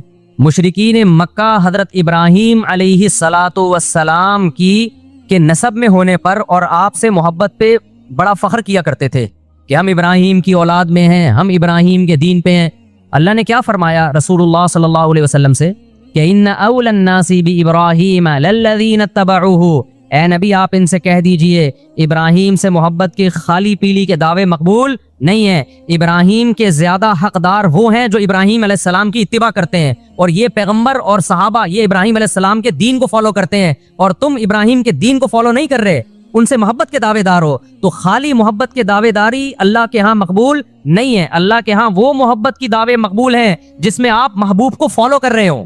سیدنا حسین ابن علی رضی اللہ تعالی عنہ جو جنت کے جوانوں کے سردار ہیں، آپ سے محبت کا دعویٰ اس وقت مقبول ہوگا جب آپ سیدنا حسین کی سیرت کو فالو کریں گے۔ رونا پیٹنا ماتم کرنا یہ سیدنا حسین اور اہل بیت کی سیرت نہیں ہے۔ صبر کرنا، ظالم کے سامنے ڈٹ جانا، جان کے خوف سے اپنی پالیسیوں سے پیچھے نہ ہٹنا، یہ سیدنا حسین ابن علی رضی اللہ عنہ کی سیرت ہے جو آج ہمیں کہیں بھی نظر نہیں آتی۔ تو ہم نے بھائی دیکھنا ہے صحابہ کا طرز عمل کیا تھا۔ آپ بتاؤ صحابہ کو سیدنا حسین سے محبت تھی یا نہیں تھی؟ کیا غم کا پہاڑ ٹوٹا ہوگا جب اطلاع ملی ہوگی کہ سیدنا حسین ابن علی اور آپ کے اصحاب اور اہل بیت کو سب کو کربلا میں شہید کر دیا گیا ہے. کیا قیامت گزری ہوگی. کوفہ سے ایک شخص آیا نا, عبداللہ بن عمر سے پوچھنے لگا جو مارنے پر دم کا مسئلہ. انہوں نے فرمایا تم نے پیغمبر کے نواسے کو قتل کر دیا اور مسئلہ یہ پوچھ رہے ہو کہ جو مارنے پر دم آئے گا کہ نہیں آئے گا. ایک طرف تم نے پیغمبر کے نواسے کو قتل کر دیا کربلا میں, اور اب ہم سے آ کے مسئلہ پوچھتے ہو جو مارنا جائز ہے یا نہیں ہے. صحابہ کے ہاں یہ غم کم غم نہیں تھا. دیکھو حضرت معاویہ رضی اللہ تعالی عنہ کے ہاتھ پہ بھی حضرت حسین نے بیعت نہیں کی, لیکن بغاوت بھی نہیں کی. کیوں؟ بغاوت سے فتنے کا اندیشہ تھا. حضرت حسن جو حضرت حسین کے بڑے بھائی تھے, انہوں نے سیدنا معاویہ رضی اللہ تعالی عنہ کے ہاتھ پہ بیعت کی اور اس اختلاف کو ہمیشہ کے لیے اپنی کوشش کے مطابق ہمیشہ کے لیے ختم کر دیا. ختم ہوا نہیں ہوا ایک الگ بحث ہے, لیکن حضرت حسن کا مقصد کیا تھا کہ مسلمانوں کی دو جماعتوں کو میں آپس میں لڑتا ہوا نہیں دیکھ سکتا. لوگوں نے کہا آپ خلافت کے حقدار ہیں, آپ نے فرمایا میں دستبردار ہوتا ہوں سیدنا معاویہ کے حق میں. حضرت حسن بیعت ہو گئے حضرت معاویہ سے اور یہ اختلاف کو کیا کر دیا؟ ختم. حضرت حسین بیعت نہیں ہوئے, لیکن حضرت حسین نے بغاوت بھی نہیں کی. ہر ایک کی اپنی رائے تھی, حضرت حسن کی اپنی رائے تھی. ان کا خیال تھا کہ بیعت ہونا مسلمانوں کے لیے زیادہ مفید ہے, ایک پاورفل حکومت ہوگی, ایک طاقتور ریاست ہوگی, ورنہ لڑتے رہیں گے آپس میں. حضرت حسین کا موقف یہ تھا کہ میں بغاوت تو نہیں کروں گا لیکن بیعت بھی نہیں ہوں گا, کیونکہ اگر بیعت ہو گیا تو اس سے جو خلفائے راشدین کے دور میں جو خلیفہ کی سلیکشن کا طریقہ تھا وہ طریقہ ختم ہو جائے گا. تو میں اگر اس طریقے کو نہیں لا سکتا تو اس کے خلاف کو پروموٹ بھی نہ کروں میں. یہ بھی ایک رائے تھی. میں سمجھا پا رہا ہوں اپنی بات؟ بھائی رائے کا اختلاف ہوتا ہے نا. نبی صلی اللہ علیہ وسلم نے فرمایا اذا اجتہد المجتہد فإن اصاب فلہ اجران وإن اخطأ فلہ اجر واحد. جب کوئی مجتہد اللہ کی رضا کو سامنے رکھ کے اجتہاد کرتا ہے, صحیح اور غلط کا فیصلہ کرنے بیٹھتا ہے, رائے یعنی اس کا مقصد اللہ کی رضا ہو, تو اگر وہ درست نتیجے پہ پہنچے تو 2 ثواب, غلط نتیجے پہ پہنچے تو بھی 1 نیکی اس کو ملتی ہے, اس لیے کہ اس کے بس میں جو خیر خواہی کے لیے جو تھا وہ اس نے کر دیا. رائے کا اختلاف ہوتا ہے. تو حضرت حسن رضی اللہ تعالیٰ عنہ بیعت ہوئے حضرت معاویہ کے ہاتھ پہ. سیدنا حسین نہ بیعت ہوئے اور نہ آپ نے بغاوت کی, خاموشی اختیار کی. حضرت معاویہ رضی اللہ تعالیٰ عنہ نے سیدنا حسین کو تلوار کی زور سے بیعت پر مجبور نہیں کیا, بلکہ نواسہ رسول کا خیال کیا اور وصیت بھی کی لوگوں کو.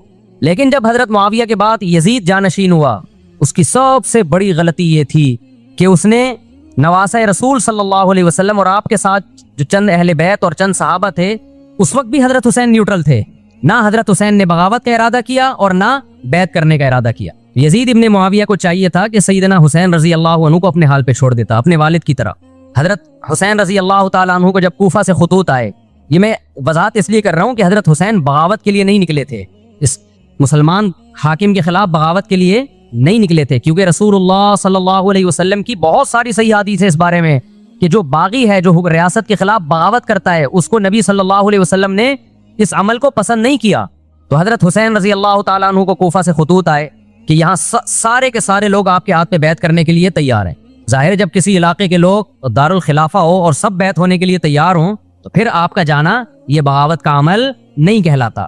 حضرت حسین رضی اللہ تعالیٰ عنہ اہل بیت کے ساتھ نکلے. کربلا میں جب پہنچے, مشہور واقعہ آپ 20 دفعہ سن چکے ہیں, وہاں جا کے آپ کو اطلاع ہوئی کہ وہ خبر غلط تھی اور عبید اللہ بن زیاد نے ایک پورا لشکر بھیجا سیدنا حسین رضی اللہ تعالیٰ عنہ کو مجبور کرنے کے لیے کہ میرے ہاتھ پہ آپ زبردستی بیعت ہو جائیں. حضرت حسین رضی اللہ تعالیٰ نے مطالبے رکھے کہ یا تو مجھے واپس جانے دیا جائے اور اگر بیعت کرنا ہی ہے تو میں دمشق میں امیر کے ہاتھ پہ جا کے بیعت کروں گا. بہت معقول مطالبے تھے یہ.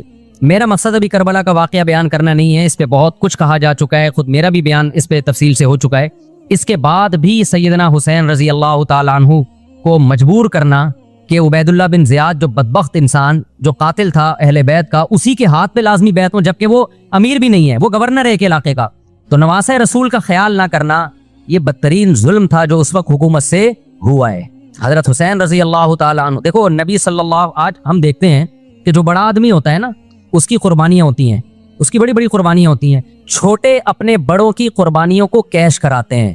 آپ نے دیکھا ہوگا فلاں نے بڑی قربانیاں دی اور بچے موج کر رہے ہیں, دیکھا نا آپ نے. لیکن اللہ تعالیٰ نے رسول اللہ صلی اللہ علیہ وسلم کے نسب کو اس سے محفوظ کیا.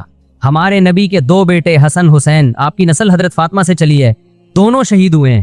اس میں بہت بڑی حکمت تھی کہ پیغمبر صلی اللہ علیہ وسلم نے سب سے پہلے تربیت اپنے گھر والوں کی ہے. آج لوگ باہر فنٹر بنے ہوئے ہوتے ہیں, تبلیغیں کر رہے ہوتے ہیں, اپنے گھر کی ان کو پرواہ نہیں ہوتی. نبی صلی اللہ علیہ وسلم نے سب سے پہلے جو تربیت کی ہے کس کی ہے؟ حضرت حسن اور حسین کی ہے. تو جب کربلا میں آپ کو چاروں طرف سے گھیر لیا گیا اور آپ کو مجبور کیا گیا کہ آپ نے ابن زیاد کے ہاتھ پہ بیعت کرنا ہے، تو آپ نے اس ذلت کو گلے لگانے سے انکار کر دیا۔ آپ کو 100% یقین تھا کہ اتنے بڑے لشکر کے سامنے میں ٹھہر نہیں سکتا، اسباب کی دنیا میں فتح کی امید نہیں ہے، لیکن حضرت حسین رضی اللہ تعالی عنہ نے لڑنے کا فیصلہ کر کے اور شہادت کو قبول کرنے کا فیصلہ کر کے ابن زیاد اور اس زمانے کے حکمران جو اس قتل پہ راضی تھے، قیامت تک کے لیے ان پہ لعنت کے سلسلے کا دروازہ کھول دیا۔ بعض دفعہ اللہ بھی یہ چاہتے ہیں کہ بدبختوں کو ڈھیل ملے تاکہ ان کا جرم سنستدرجہم من حیث لا یعلمون، قرآن کہتے ہیں ہم ان کو ڈھیل دیں گے، ان کو برائی بھی ہم آگے بڑھنے دیں گے، ایسے بڑھنے دیں گے کہ ان کو خود بھی پتہ نہیں چلے گا، تاکہ قیامت کے دن ان کا عذاب ان کو کئی گنا بڑھا کر دیا جائے۔ اب میرے بھائی ہمارے لیے کیا سبق ملتا ہے؟ جب یہ واقعہ ہوا عالم اسلام میں کوہرام مچ گیا، لیکن کیا اس واقعے کے بعد اہل بیت کی جو مقدس اور پاکیزہ عورتیں تھیں، کیا انہوں نے نوحہ کیا یا صبر کیا؟ آپ کا ضمیر کیا کہتا ہے؟ انہوں نے نوحے پڑے ہوں گے یا صبر کیا ہوگا؟ بولو بھائی، صبر کیا۔ عبداللہ بن عمر رضی اللہ تعالیٰ عنہ جو کوفہ والوں کو ملامت کیا کرتے تھے کہ تم جو مارنے کے مسئلے ہم سے پوچھتے ہو، تم نے حسین کا قتل کر دیا، تو یہ حضرت ابن عمر نے اسی لیے کہا نا کہ آپ کو اس کا غم ہوا تھا۔ تو ابن عمر کا عمل کیا تھا؟ کیا انہوں نے ماتم کیا؟ کیا انہوں نے چھروں سے اپنے آپ کو مارا؟ حضرت حسین کا قتل بھی ظالمانہ، اور اس سے پہلے سیدنا عثمان کا قتل بھی ظالمانہ۔ اگر نوحہ یا ماتم جائز ہے تو حضرت عثمان کی شہادت کے دن بھی جائز ہے، حضرت حسین کی شہادت کے دن بھی جائز ہے، اور اگر ناجائز ہے تو جیسے عثمان کی شہادت کے دن ناجائز، حسین کی شہادت کے دن بھی ناجائز ہے۔ سمجھ میں آ رہی ہے بات کہ نہیں آ رہی ہے؟ قرآن کیا کہتا ہے ایسے مواقع کے بارے میں؟ تلک امۃ قد خلت لہا ما کسبت ولکم ما کسبتم۔ قرآن جب بھی پرانی امتوں کے واقعات بتاتا ہے، قرآن کہتا ہے یہ ایک قوم تھی جو گزر گئی، انہوں نے جو کیا اس کا بدلہ ان کو ملے گا، تم جو کرو گے اس کا بدلہ تمہیں ملے گا۔ تو ہمیں اللہ نے اس واقعے میں بھی بتا دیا کہ سیدنا حسین کا واقعہ، کربلا کا واقعہ جب سنا کرو تو یہ سوچا کرو یہ قوم تھی جو گزر گئی، جس نے اچھا کیا، حسین ابن علی نے اچھا کیا، ان کو اس اچھائی کا بدلہ ملے گا۔ اور جو حضرت حسین کے قتل کے حضرت سیدنا حسین کے مبارک خون سے جن کے ہاتھ آلودہ ہوئے، کیونکہ قتل کیا نا انہوں نے، تو لہا ما کسبت، ان کو اس ظلم کا بدلہ بھی ملے گا۔ تو ہمارا کام کیا ہے؟ ہم نے فالو کرنا ہے حسین کے راستے کو، نہ کہ حسین کے نام پہ ہم نے ماتم کرنے ہیں۔ حسین کا راستہ کیا ہے جس کو ہم نے فالو کرنا ہے؟ اب میں چند چیزیں آپ کو بتاتا ہوں۔ سب سے پہلا سبق جو ہمیں کربلا میں ملتا ہے کہ عزت اور دین، ایک طرف دنیا ہے۔ دیکھو اگر حضرت حسین رضی اللہ تعالیٰ عنہ ابن زیاد کے ہاتھ میں جا کے بیعت ہو جاتے، آپ کیا سمجھتے ہو بے تحاشا مال و دولت حضرت حسین پہ خرچ نہیں کرتا کیا؟ وہ جب ایک بڑا آدمی کسی کے ہاتھ پہ بیعت ہوتا ہے تو اس کو بھی تو فائدہ ہوتا ہے نا اس سے۔ اور کیا حضرت حسین کو یقین نہیں تھا کہ کربلا میں شہید ہو جاؤں گا؟ فتح اور نصرت کی اسباب کی دنیا میں کوئی امید نہیں تھی، مگر آپ نے اہل بیت کو کربلا میں رسوا کرنے پر عزت کی موت کو ترجیح دی ہے۔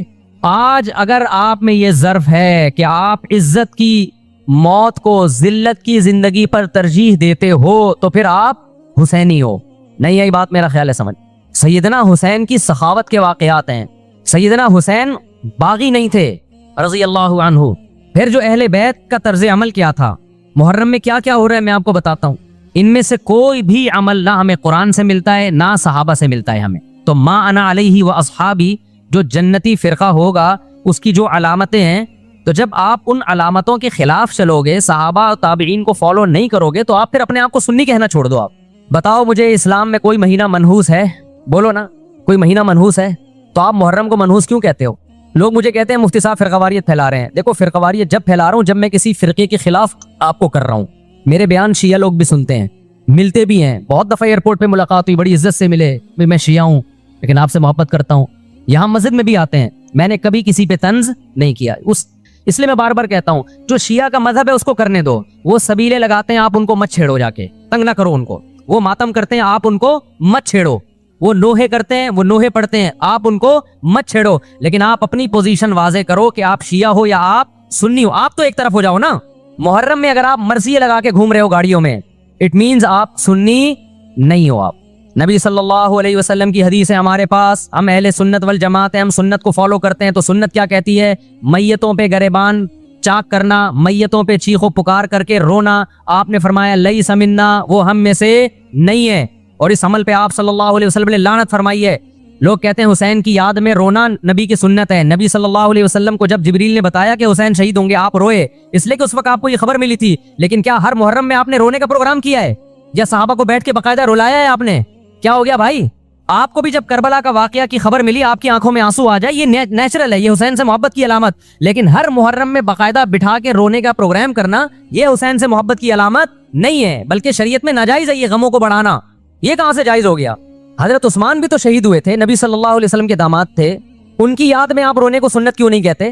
ہماری نظر میں حسین کا قتل بھی بہت بڑا ظلم اور سیدنا عثمان کا قتل بھی بہت بڑا ظلم تھا. دونوں مظلوم تھے, دونوں مظلوم شہید تھے, ہمیں دونوں کی شہادت پہ غم ہے, لیکن اب اس غم کو مناتے نہیں ہیں. اسلام میں غم منانا سنت نہیں ہے. دیکھو جعفر طیار رضی اللہ عنہ, نبی کے چچا زاد بھائی, اہل بیت, جب آپ صلی اللہ علیہ وسلم نے ان کو لڑائی کے لیے میدان جنگ میں بھیجا, رومیوں سے لڑائی تھی. حضرت جعفر طیار کی 4 بیویاں تھیں. جب نبی صلی اللہ علیہ وسلم مسجد نبی میں بیٹھے, آپ کو فرشتوں نے اطلاع دی کہ جعفر طیار شہید ہو گئے. آپ صلی اللہ علیہ وسلم کی آنکھوں سے آنسو, یہ آنسو اس وقت نکلے جب عین شہادت کی اطلاع ملی ہے. اس وقت آنسوؤں کا نکلنا محبت کی علامت ہے. آپ نے صحابی رسول کو بھیجا کہ جاؤ آپ کی زوجات کو, بیویوں کو جا کے خبر دو کہ جعفر طیار شہید ہو گئے. کیا قربانی تھی صحابہ کی, آپ دیکھو ایسے جوان تھے جعفر طیار, خوبصورت جوان. غزوہ بدر میں جب مشرکین مکہ نے یہ نعرہ لگایا کہ حل میں مبارز, 3 سردار آئے, انہوں نے کہا پہلے تمہارے اندر سے 3 بہادر آئیں ہم سے لڑیں. دیکھو عربوں میں یہ ہوتا تھا کہ جب جنگ کے لیے 2 فوجیں آمنے سامنے کھڑی ہوتی تھی تو پہلے دونوں طرف کے بہادر ترین لوگوں کی لڑائیاں ہوتی تھیں کہ جب تک دونوں میں سے ایک قتل نہیں ہوگا لڑائی شروع نہیں ہوگی. تو آپ کو پتا ہے کہ اس میں بہادر ترین لوگ نکلیں گے نا جو لڑنا جانتے ہوں. مشرکین مکہ کی طرف سے 3 یا 4 بڑے بڑے سردار آئے لڑائی سے پہلے, بدر میں لڑائی سے پہلے. انہوں نے نعرہ لگایا حل میں مبارز, کوئی ہے تم میں جو پہلے ہم سے لڑے. یعنی ادھر سے ہم 3 ہیں تو ادھر سے بھی کتنے چاہیے؟ 3 بندے. ادھر سے انصار صحابہ آئے. مشرکین مکہ نے کہا لیسو بی اکفائنا, یہ ہمارے جوڑ کے نہیں ہیں, قریشی ہاشمی چاہیے, ہمیں ہمارے نسب کے لوگ ہونے چاہیے. تو ادھر سے نبی صلی اللہ علیہ وسلم نے حضرت علی کو بھیجا اور حضرت جعفر طیار کو بھیجا. جن صحابہ کو بھیجا ان میں حضرت جعفر طیار بھی تھے. حضرت جعفر طیار رضی اللہ تعالیٰ عنہ اور سیدنا علی مقابلے میں غالب آ گئے. خوبصورت صحابی. نجاشی کے سامنے آپ نے تقریر کی ہے, ہجرت کی ہے نا جب حبشہ کی طرف, تو نجاشی نے پوچھا جعفر طیار سے کہ تمہارے پیغمبر جو کلام لے کر آئے ہیں وہ سناؤ. حضرت جعفر طیار رضی اللہ تعالیٰ عنہ نے سورہ مریم پڑھنا شروع کر دی. کاف ہا یا عین صاد ذکر رحمت ربک عبدہ زکریا اذ نادى ربه نداء خفیا قال رب انی وهن العظم منی واشتعل الراس شیبا ولم اکن بدعائک رب شقیا وانی خفت الموالی من ورائی وکانت امراتی عاقرا فہب لی من لدنک ولیا. ایسی حضرت مریم اور عیسیٰ ابن مریم کی سیرت کو سورہ مریم میں بیان کیا حضرت جعفر طیار نے کہ نجاشی روتے روتے, اس کی داڑھی تر, اور جتنے پادری بیٹھے تھے سب کی داڑیاں تر ہو گئی روتے روتے. تو یہ تقریر جو نجاشی کے اسلام کا سبب بنے, بادشاہ کو مسلمان کرنے والے کون تھے؟ حضرت جعفر طیار. اور آپ کے چھوٹے چھوٹے بچے, 4 جوان بیویاں ہوں, چھوٹے چھوٹے بچے ہوں, اور ایسے میں میدان جنگ میں لڑتے ہوئے شہید ہو جائیں تو پیغمبر اور صحابہ پہ کیا قیامت ٹوٹی ہوگی. لیکن ہمارے نبی صلی اللہ علیہ وسلم کی آنکھوں میں سے کیا تھے؟ صرف آنسو موتی کی طرح ٹپک رہے تھے. اور آپ صحابہ کو اطلاع دے رہے تھے کہ جعفر طیار شہید ہو گئے اور جاؤ ان کے گھر والوں کو بتا کے آ جاؤ. کتنی بڑی قربانی ہے یا نہیں ہے؟ جب خبر دینے والا آپ کی ازواج کو بتا کے آیا کہ جعفر طیار شہید ہو گئے تو آپ کے گھروں سے خواتین کے رونے کی آوازیں آئیں. آپ صلی اللہ علیہ وسلم نے فرمایا ان سے بولو کہ اپنی آواز کو پست کرو. پھر چیخ و پکار کی آواز آئی تو آپ نے فرمایا کہ اگر دوبارہ چیخ و پکار کی آواز آئے تو ان کے منہ پہ خاک پھینک دو. وہ شہید کی بیوہ تھیں, اور شہید بھی کتنے مقدس, ان کو بھی نبی صلی اللہ علیہ وسلم نے نوحہ کرنے کی اجازت نہیں دی. اس دن جس دن غم پہنچا ہے اس دن بھی چیخ و پکار کی اجازت نہیں دی ہے. تو آپ بتاؤ اگلے سال اس تاریخ کو چیخ و پکار کی کیسے اجازت مل جاتی؟ نہیں آئی میرا خیال ہے بات سمجھ میں. جب غم پہنچا ہے اس وقت چیخنے چلانے کی اجازت نہیں ہے. چھوٹے چھوٹے یتیم بچے, حضرت جعفر طیار کے چھوٹے چھوٹے یتیم بچے, کتنا غم ہوتا ہے جب چھوٹے چھوٹے بچے, ان کا باپ دنیا سے چلا جائے, کتنا ترس آتا ہے ان کے اوپر. تو ہمارے نبی کو بھی ان یتیم بچوں پہ بھی ترس آیا, ان بیواؤں پہ بھی ترس آیا. لیکن نہ نبی صلی اللہ علیہ وسلم چیخو پکار کر کے خود روئے, اور نہ آپ نے ان کی ازواج کو رونے کی اجازت دی ہے. سمجھ میں نہیں آ رہی میرا خیال ہے بات. میرا مقصد شیعوں پہ طنز کرنا نہیں ہے, ان کا جو مذہب ہے ان کو اس پہ چلنے دو. میرا مقصد ہے آپ اپنی پوزیشن واضح کرو کہ آپ ادھر ہو یا ادھر ہو. کسی کو تنگ مت کرو, نہ کسی پہ فتوے لگاؤ کفر اسلام کے, نہ کسی کو جہنمی قرار دو. اپنی پوزیشن آپ فیصلہ کرو کہ آپ اگر ادھر جانا تو پورے ادھر چلے جاؤ. پھر یہ آدھا تیتر آدھا بٹیر والا معاملہ مت کرو. وہ ان کا مذہب ہے بھائی, ان کے علماء ان کو بتاتے ہیں کہ محرم میں کالے کپڑے پہننے ہیں, محرم میں ماتم کرنا ہے, محرم میں کو منحوس سمجھنا ہے, اس میں شادی بیاہ نہیں کرنا. ان کے علماء ان کو بتاتے ہیں, ان کو چلنے دو اس پر.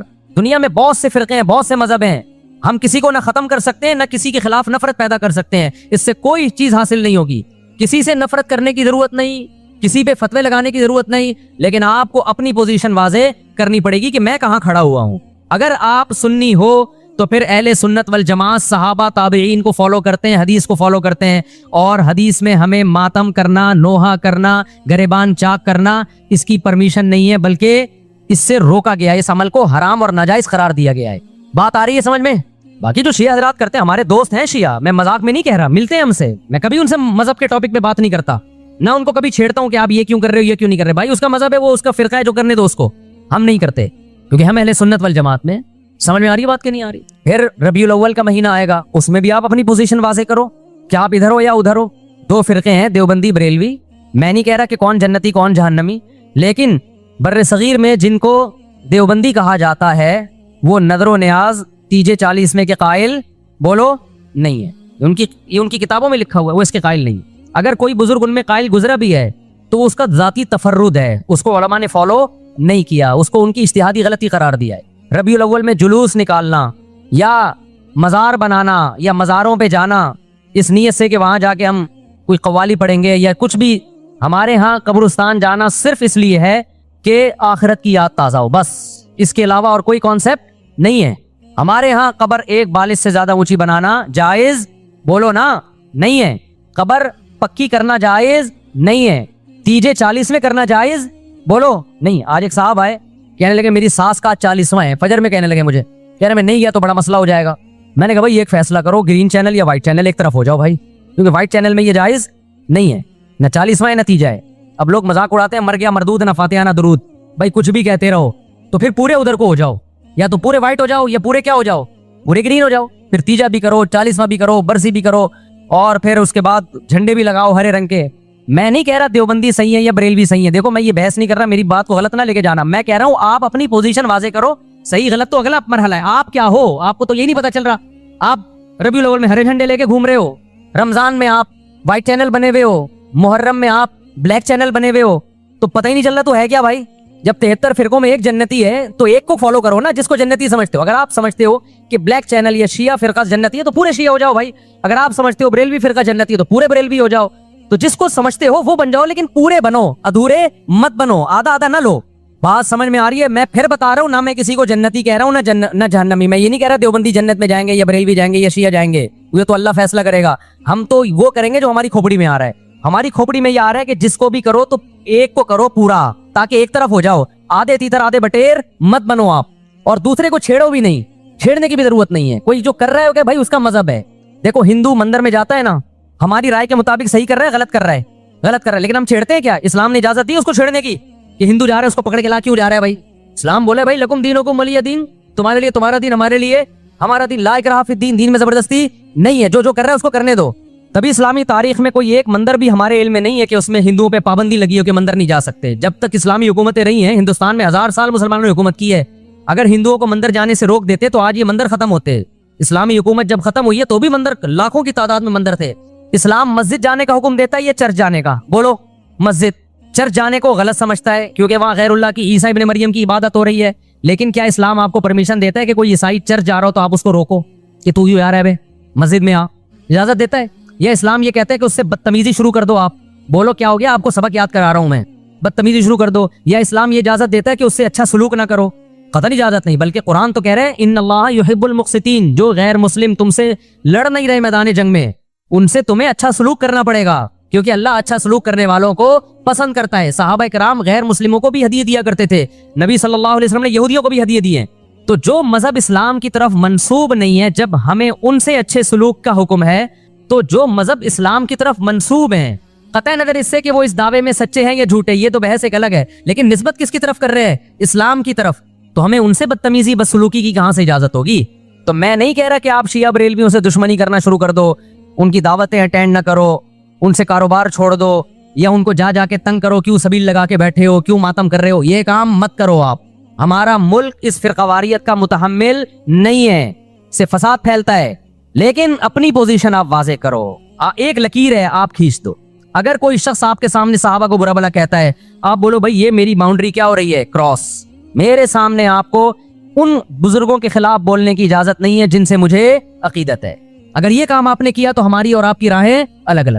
آپ کا جو مذہب ہے بھائی, آپ بند کمرے میں, آپ کے امام بارگاہ میں, آپ کے مسجدوں میں, جہاں بھی ہے وہ آپ کا نجی معاملہ ہے. ہمارے سامنے آپ نے کوئی ایسی بات نہیں کرنی جو ہمارے عقیدے کے خلاف ہو, تو آپس میں دوستی رہے گی. اب دیکھو عیسائی آپ سے ملتا ہے, آپ گپ شپ کرتے ہو, کھانا کھاتے ہو, لیکن عیسائی بار بار بولے میں آپ کے نبی کو نہیں مانتا, میں آپ کا نبی, آپ بولے گا بھائی تو نہیں مانتا تو ہم نے کب کہا کہ مان تو, لیکن میرے سامنے بار بار کیوں کہہ رہے کہ میں تیرے نبی کو نہیں مانتا. یہاں سے آپ کی اس کی دوستی کیا ہو جائے گی, پھر ختم. تو غیر مسلموں کا بھی دو قسمیں, کسی بھی مسلک کے لوگوں سے ملو, کسی بھی فرقے کے لوگوں سے ملو, کوئی جھگڑا نہیں, کوئی بحث نہیں, ایک دوسرے کو کھانا بھی ہے, ایک دوسرے کو کھلانا بھی ہے, ایک دوسرے سے کھانا بھی ہے, ایک دوسرے کی دعوتوں میں بھی شرکت کرنی ہے. جہاں مذہب کا معاملہ آئے تو پھر آپ کسی سے بحث نہ خود کرو نہ کسی کو کرنے کی اجازت دو. اگر کچھ سیکھنا چاہتا ہے تو آپ بولو بھائی علماء کے پاس آ جاؤ, آپ کو کوئی اشکال ہے تو ہم وہاں آپ کا اشکال حل کر دیں گے. اس سے آگے بڑھنے کی کوشش بولو مت کرو, اس سے ملک میں امن ہوگا. باقی فرقے ہمیشہ سے ہیں بھائی, آج کوئی نئے تھوڑی ہیں, اور یہ ہمارا کام تھوڑی ہے فرقے ختم کرنا. یہ تو عیسیٰ ابن مریم جب نازل ہوں گے, حضرت مہدی آئیں گے, وہ تلوار کی طاقت سے ختم کریں گے, ان کے پاس یہ اتھارٹی ہوگی کہ وہ فرقوں کو ختم کریں. آپ نے یہ کرنا ہے کہ دوسرے کے مسلک کو چھیڑنا نہیں ہے اور اپنا چھوڑنا نہیں ہے. مسئلہ آپ کے ساتھ یہ ہو رہا ہے کہ دوسرے کو چھیڑ بھی رہے ہو اور اپنا چھوڑ بھی رہے ہو, دونوں الٹے کام کر رہے ہو. ایک طرف بحث کر رہے ہوتے تم ایسے, اور دوسری طرف وہی بنے ہوئے ہوتے تھوڑے دنوں میں جا کے. ہاں وہ بتا رہا ہوں, وہ نظر و نیاز والی نہیں, وہ سب کو پتا ہے. ہاں ایسی دعوت نہ ہو جس میں بدعت کی تائید ہو. تو آپ جو کر رہے ہو نا, وہ یہ کر رہے ہو دوسرے کو چھیڑ بھی رہے ہو, جس سے ملک میں بدامنی پھیل رہی ہے. تقریریں سنو, شیعہ ایسے, بریلوی ایسے, دیوبندی ایسے, اہل حدیث ایسے, تقریروں سے کیا پھیل رہی ہے, نفرتیں. اور پھر محرم میں آپ خود شیعہ بنے ہوئے ہوتے ہو, ربیع الاول میں آپ گرین چینل بنے ہوئے ہوتے ہو, اور رمضان میں آپ وائٹ چینل بنے ہوئے ہوتے ہو. سعودی عرب میں سارے وائٹ ہو جاتے ہیں جا کے, سعودی عرب جو بھی جاتا ہے سارا وائٹ چینل. پیغمبر کی قبر پہ کوئی دھمال نہیں, کوئی قوالیاں نہیں, وہاں کھڑے ہوں گے تمیز سے سلام پیش کر کے آگے نکل جائیں. وہاں کوئی چیخو پکار نہیں, وہاں جا کے سارے کیا ہو جاتے ہیں, وائٹ, کیونکہ وہاں حکومت کا ڈنڈا ہے. ٹھیک ہے نا, تو گورنمنٹ کے پاس تو یہ اختیار ہے بھائی ڈنڈا چلائے, ہمارے پاس یہ اختیار نہیں. ہم تو تمیز سے بات کریں گے, سمجھائیں گے, محبتیں پھیلائیں گے, کیونکہ جب عوام ڈنڈا چلاتی ہے تو اس سے اصلاح کم اور فساد زیادہ ہوتا ہے. تو میں بار بار کہہ رہا ہوں بھائی دوستیاں رکھو, کوئی دفتروں میں شیعہ سنی لڑائی نہ ہونے دو, یہ غلط ہے. محبتیں پھیلاؤ لیکن مسلک کو چھوڑنا نہیں ہے.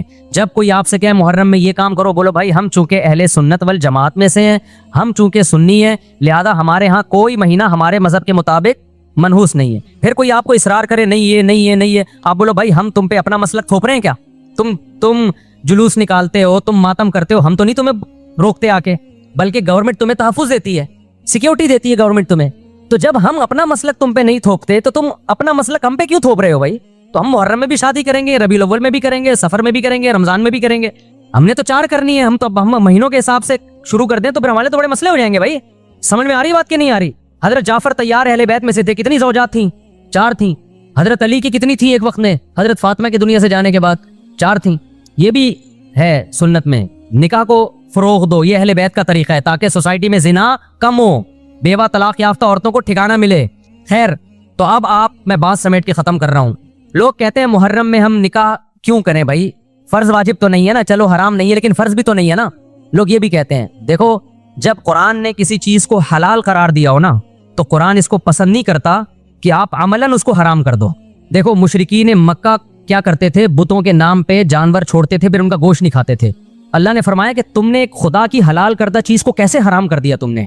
نبی صلی اللہ علیہ وسلم نے قسم اٹھائی میں شہد نہیں کھاؤں گا. آپ نے فرمایا لما تحرم ما احل اللہ لک, اے نبی جو چیز اللہ نے آپ کے لیے حلال کر دی آپ کیسے اپنے اوپر حرام کر رہے ہیں. اس سے پتہ چلتا ہے کہ اگر آپ محرم میں نکاح کرنا چاہتے ہیں لیکن آپ یہ سوچ کے ڈیلے کر دیتے ہیں کہ بھائی اس مہینے میں لوگ نکاح کو برا سمجھتے ہیں, تو یہ ڈیلے کرنا آپ کے لیے ناجائز ہوگا. کیونکہ لما تحرم ما احل اللہ لک, اللہ نے جس چیز کو تمہارے لیے حلال کیا تم نے کس دلیل کی بیس کے پر اپنے اوپر پابندی لگائی ہے اس پر. ایک تو ہے نا کسی کو شادی کا خیال ہی سفر میں آ رہا ہے, ربیع الاول میں آ رہا ہے, وہ تو ایک الگ بات ہے, لیکن اس کا نکاح محرم میں ہونا تھا, صرف محرم کی وجہ سے وہ ڈیلے کر رہا ہے کہ جی میں ربیع الاول میں لے کے جاؤں گا. یہ ڈیلے کرنا قرآن و سنت پہ زیادتی ہے یا نہیں ہے؟ یہ اللہ کے حلال کو عملاً حرام کرنا ہے یا نہیں ہے؟ نہیں ہے بات سمجھ میں. پھر اگر کوئی شیعہ آپ سے کہتا ہے کہ بھئی آپ ہمیں چھیڑنے کے لیے کام کر رہے ہو. آپ بولو نہیں بھائی ہم آپ کو چھیڑنے کے لیے نہیں کر رہے, آپ کا مسلک ہے, آپ اس پر عمل کریں, ہمیں اس پہ کوئی اعتراض نہیں ہے. لیکن ہم کس کے پر عمل کریں گے؟ ہم اہل سنت والجماعت ہیں. کتنے صحابہ ہیں, خود نبی کی نکاح محرم میں ہوا ہے. اور ویسے بھی ہمارے ہاں شہادت ایک منحوس عمل نہیں ہے, شہادت ایک مبارک عمل ہے. 10 محرم پہلے سے فضیلت والا دن تھا, محرم پہلے سے فضیلت والا مہینہ تھا. حسین ابن علی کی شہادت سے اس مہینے کے تقدس کو 4 چاند لگ گئے ہیں اور مقدس ہو گیا یہ مہینہ. یہ کیسی بات ہے جو شہادت کا دن ہو ہم اس کو منحوس قرار دے دیں؟ بھائی ہمارا یہ جگرا نہیں ہے. سمجھتے ہو کہ نہیں سمجھتے ہو؟ تو اس لیے محرم میں اگر کسی نے نکاح کرنا ہے اس کو ڈیلے مت کرو میرے بھائی. لوگ کہتے ہیں فرض تو نہیں ہے نا, آپ اگر اس کے نحوست منحوس ہونے کی وجہ سے ڈیلے کر رہے ہو تو پھر آپ پہ فرض ہوگا کرنا. کیوں؟ اس آیت کی روشنی میں لما تحرم ما احل اللہ لک, اے نبی جس چیز کو اللہ نے حلال قرار دیا آپ کس دلیل کی بیس پہ اس کو اپنے اوپر حرام کرتے ہیں؟ سمجھتے ہو کہ نہیں سمجھتے؟ تو اسی طرح یہ جو باقی کام محرم میں ہو رہے ہیں, مرثیے سن رہے ہیں لوگ, نوحے سن رہے ہیں, رکشے والوں نے بھی لگائے ہوئے ہیں, تو بھائی شیعہ حضرات کا مسئلہ کہ ان کو کرنے دو, آپ یہ عمل مت کرو. اگر آپ سنی ہو تو پھر اہل سنت والجماعت کے ہاں میتوں پہ رونے کے مرثیے یہ جائز نہیں ہے, کیونکہ اس سے غم بڑھتا ہے. ہمارے نبی نے جعفر طیار رضی اللہ عنہ کی زوجہ کو, جن کا حقیقی غم تھا اس وقت, ان کو نہیں رونے دیا, تو ہمیں کیسے آپ صلی اللہ علیہ وسلم چیخو پکار کی اجازت دیں گے؟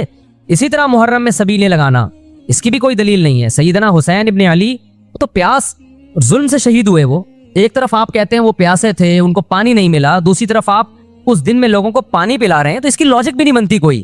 اسلام نے 10 محرم کو روزے کا دن قرار دیا, روزہ اور سبیل جمع نہیں ہو سکتے. سمجھتے ہو کہ نہیں سمجھتے؟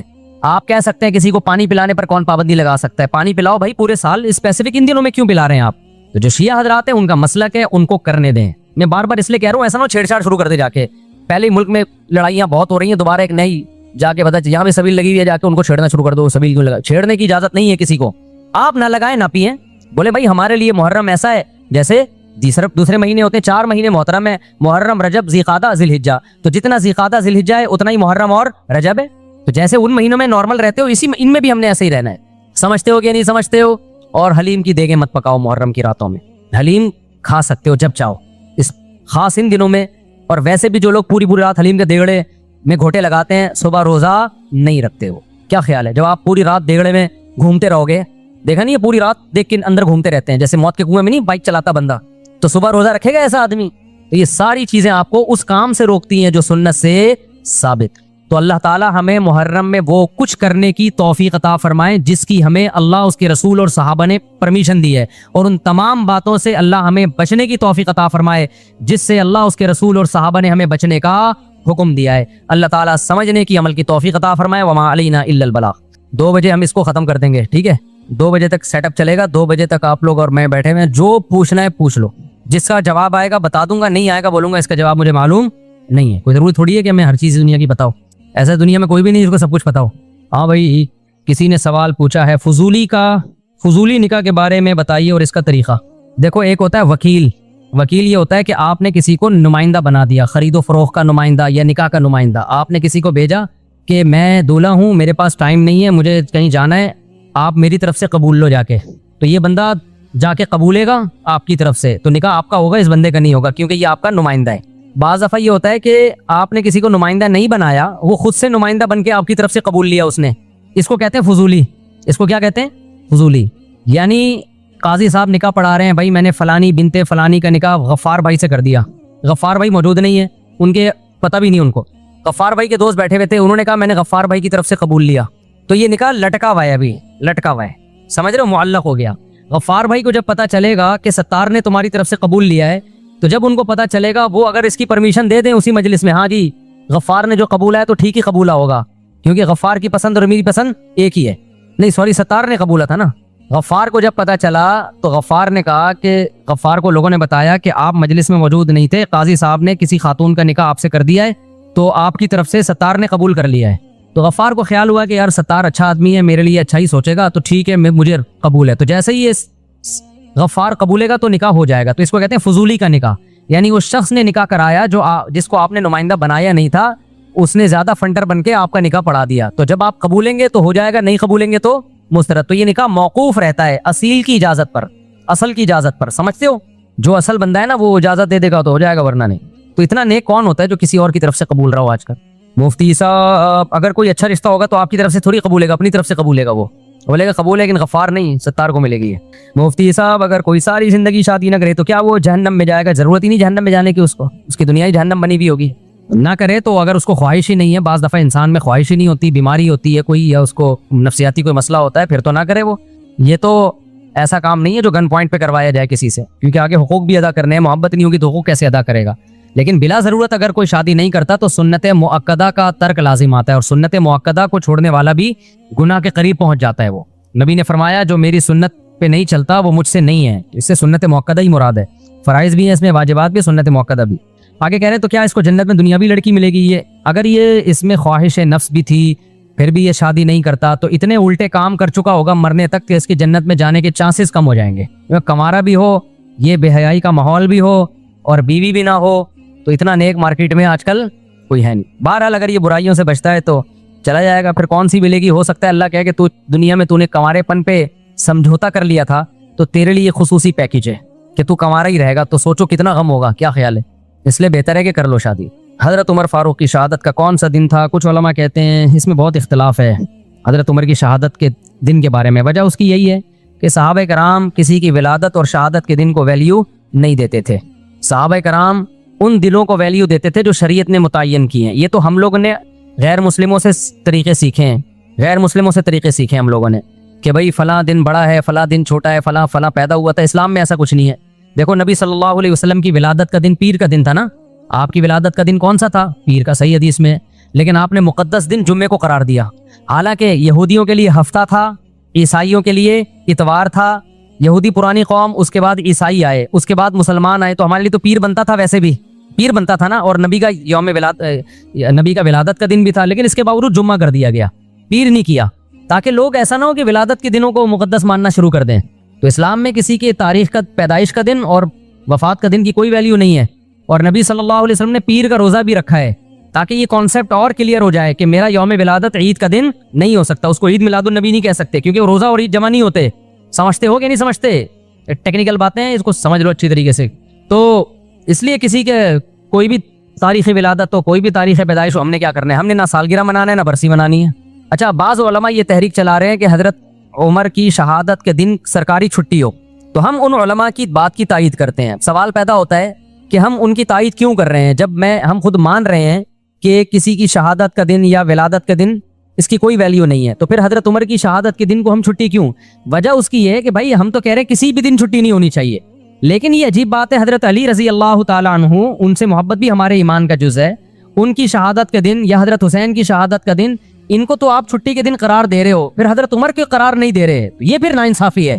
اصولی طور پر تو کوئی دن یکم محرم سے لے کے 29 اور 30 ذی الحجہ تک کسی کی ولادت یا پیدائش میں کسی کا دن بھی نہ چھٹی ہونی، کوئی چھٹی کا دن نہیں ہے، لیکن اگر کسی دن پہ چھٹی کر رہے ہو تو پھر دوسرے صحابہ کو بھی تو ویلیو دو نا۔ تو جو علماء کہہ رہے ہیں نا حضرت عمر کے یوم شہادت پہ چھٹی ہونی چاہیے، وہ اس بیس پہ کہہ رہے ہیں کہ جب آپ سیدنا حسین یا حضرت علی کی شہادت کے دن کو چھٹی کا دن قرار دیتے ہو تو اہل سنت والجماعت کے ہاں حضرت علی سے محبت بھی ایمان کا جزو ہے، لیکن حضرت عمر کی فضیلت سیدنا علی سے زیادہ ہے، اور اس بات کو حضرت علی بھی مانتے تھے کہ حضرت عمر کی فضیلت سیدنا علی سے زیادہ ہے۔ تو جو علماء کہہ رہے ہیں نا کہ حضرت عمر کے یوم شہادت پہ چھٹی ہونی چاہیے، وہ اس بیس پہ کہہ رہے ہیں کہ یا تو کسی بھی دن چھٹی نہ ہو، لیکن جب ہو رہی ہے تو پھر ان دنوں میں ہو رہی ہے تو پھر ان دنوں میں بھی ہو۔ سمجھتے ہو کہ نہیں سمجھتے؟ اس کی میں ایک مثال دیتا ہوں۔ ایک کیس آیا میرے سامنے کہ کسی خاتون نے شرعی پردہ کیا اپنے دیور سے پردہ کر لیا، تو دوسرے دیور کو، وہ جو دیور جس سے پردہ کیا نا، اس کو بڑا اعتراض تھا کہ یہ مجھ سے پردہ کر رہی ہے۔ تو میرے پاس کیس آیا، میں نے بہت ڈانٹا، میں نے کہا بھائی عورت پر لازم ہے کہ اپنے دیور سے پردہ کرے۔ خاتون سے پوچھا گیا، اس نے کہا میں نے شریعت کی وجہ سے کیا ہے ایسا۔ تو میں نے ان کے دیور کو بولا، میں نے کہا بھائی یہ جب آپ سے پردہ کر رہی ہے تو آپ کیوں مجبور کر رہے ہو اس کو؟ یہ تو شریعت کے حکم سمجھ کے کر رہی ہے۔ اس نے بڑی اچھی بات کی، اس نے کہا کہ یہ میرے سے کر رہی ہے، دوسرے بھائی سے نہیں کر رہی۔ اب بات سمجھ میں آئی؟ میں نے کہا بات تو معقول، کہہ رہے اگر شریعت کی وجہ سے کر رہی ہے تو دونوں سے کرے نا، اس سے نہیں کر رہی، مجھ سے کر رہی ہے، اس کا مطلب میرے پر گویا بزبان حال الزام لگ رہا ہے کہ یہ بندہ 2 نمبر ہے، یہ خراب ہے۔ تو شریعت کی وجہ سے اگر ہم کر رہے ہیں تو بھائی پھر عورت کر رہی ہے تو پھر سارے دیوروں سے پردہ کرے نا، یہ والے سے کر رہی ہے، وہ والے سے نہیں کر رہی ہے، یا تو چلو کوئی بوڑھا ہو گیا بہت زیادہ، وہ ایک الگ بات ہے۔ تو یہ بات اس دیور کی بالکل معقول تھی، اعتراض بالکل معقول تھا۔ تو اسی طرح میرے بھائی ہم یہ کہتے ہیں کہ اسلام میں نہ کسی کا یوم ولادت منایا جائے گا، نہ کسی کا یوم شہادت، اصل تو یہی ہے۔ لیکن اگر منا رہے ہو تو پھر یہ کیا کہ فلاں کا مناؤ فلاں کا نہیں مناؤ، اس کا مطلب فلاں کو ویلیو دے رہے ہو، فلاں کو آپ بالکل ویلیو نہیں دے رہے. تو وہ اس بیس پر مطالبہ کرتے ہیں کہ حضرت عمر کا یوم شہادت چھٹی کا دن ہونا چاہیے. ورنہ اصولی طور پر جو میں نے مسئلہ بیان کیا، اسلام میں نہ برسی ہے نہ برتھ ڈے ہے، یوم ولادت ہے ہی نہیں. اسلام نے خود ہمیں تاریخیں بتا دی ہیں کہ ان دنوں میں تم نے یہ کام کرنے ہیں. تو اسلام نے ہمیں بتا دیا بھائی 10 محرم کا دن روزہ رکھنے کا دن ہے. 10 محرم کا دن کیا ہے؟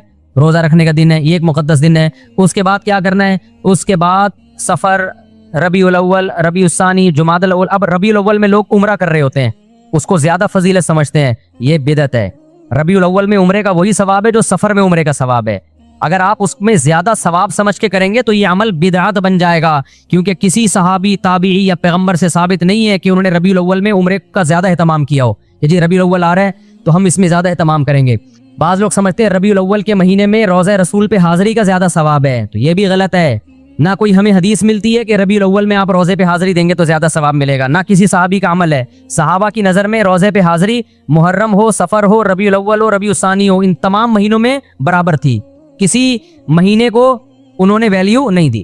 عرب لوگ حیران ہوتے ہیں کہ ربیع الاول میں روزہ رسول پر اتنے انڈین پاکستانی آ کے جمع ہو جاتے ہیں، یہ کیوں ہو رہے ہیں؟ وہ سعودی عرب والے اور عرب حیران ہوتے ہیں کہ بھائی یہ پورے سال اتنا رش نہیں ہوتا، ربیع الاول میں روزہ رسول پہ اتنے پاکستانی آتے ہیں. تو ان کو پھر ہم بتاتے ہیں کہ بھائی یہ پاکستانیوں کا عقیدہ ہے کہ ربیع الاول میں روزے پہ حاضری پہ زیادہ ثواب ملے گا. تو حیران ہوتے ہیں کہ یہ کون سی حدیث سے نکالا ان لوگوں نے مسئلہ، سمجھ میں نہیں آ رہی بات، میرا خیال ہے. تو کسی مہینے میں عمرہ کرنا یا نبی کے روزے پہ حاضری دینا زیادہ ثواب ہے یا نہیں، یہ قرآن و سنت سے ثابت ہوگا تو ہم مانیں گے، اپنی طرف سے نہیں کر سکتے. تو رمضان میں آتا ہے ہمیں کہ رمضان میں عمرہ حج کے برابر ہے. یہ بھی مبالغتاً تشبیہ دی جاتی ہے، 100% حج کے برابر نہیں ہو سکتا کیونکہ حج حج ہے، لیکن نبی صلی اللہ علیہ وسلم نے اس کی فضیلت کو بیان کرنے کے لیے کہ گویا حج کے برابر ہے. آگے پھر علماء کی اس پہ بحث ہے، اس حدیث کا کیا مطلب ہے، ابھی میں اس میں نہیں جاتا. بتانے کا مقصد یہ کہ رمضان میں عمرہ یہ بہرحال دوسرے مہینوں سے زیادہ ثواب. تو اگر آپ رمضان میں عمرہ کر رہے ہیں، رمضان میں روزے رسول پہ حاضری کر دے رہے ہیں، اس بیس پہ کہ رمضان میں عبادت کا ثواب بڑھ جاتا ہے، تو پھر روزہ رسول پہ حاضری کا ثواب بھی بڑھے گا اور مسجد نبی میں حاضری کا ثواب بھی بڑھے گا رمضان میں. لیکن ربیع الاول، محرم، سفر یہ ثواب کے لحاظ سے ایک جیسے ہیں. سمجھتے ہو کہ نہیں سمجھتے؟ تو اس لیے جب آپ نے عمرہ کرنا ہو تو اسپیسیفک ربیع الاول کا انتظار نہ کیا کریں. آپ سفر میں چلے جائیں، محرم میں چلے جائیں، آپ ربیع الاول میں چلے جائیں، آپ ربیع الثانی میں چلے جائیں، برابر ہے. اگر آپ ربیع الاول میں اس نیت سے گئے کہ مجھے ثواب زیادہ ملے گا تو ثواب کے بجائے گناہ ملے گا، کیونکہ آپ نے ایسی چیز اسلام کی طرف منسوب کر دی جس کی اسلام میں کوئی دلیل نہیں ہے. تو پھر یہ بدعت ہے. سمجھتے ہو کہ نہیں سمجھتے ہو؟ پھر وہی بات جو میں نے بھی پورے بیان میں کہی ہے کہ کوئی لوگ آپ کو کہیں گے یوں ایسے، آپ بولو بھائی ہم لکم دینکم ولی دین. وہ گرین چینل والے کرتے ہیں تو ان کو کرنے دیں، ان کا مسلک ہے. تو ہمارا مسلک یہ بولو نہیں ہے. تو آپ ایک فیصلہ کرو، گرین یا وائٹ، ایک طرف آ جاؤ. آپ سمجھتے ہو کہ نہیں سمجھتے ہو؟ تو ہماری نظر میں سارے مہینے برابر ہیں. رمضان میں زیادہ ثواب ہے، رمضان میں تو ہر عبادت کا ثواب کئی گنا بڑھ جاتا ہے، تو عمرے کا بھی ثواب بڑھے گا، ظاہر ہے. تو یہ برسی نہیں ہے اسلام میں، نہ یوم ولادت ہے یا نہ یوم وفات ہے. ہاں تو اسلام نے کیا کیا کہ رمضان کا مہینہ رکھا، ربیع الاول کا نہیں رکھا، ربیع الثانی کا نہیں رکھا، جمادی الاولی، جمادی الثانی، رجب، شعبان، رمضان کا پھر مقدس مہینہ.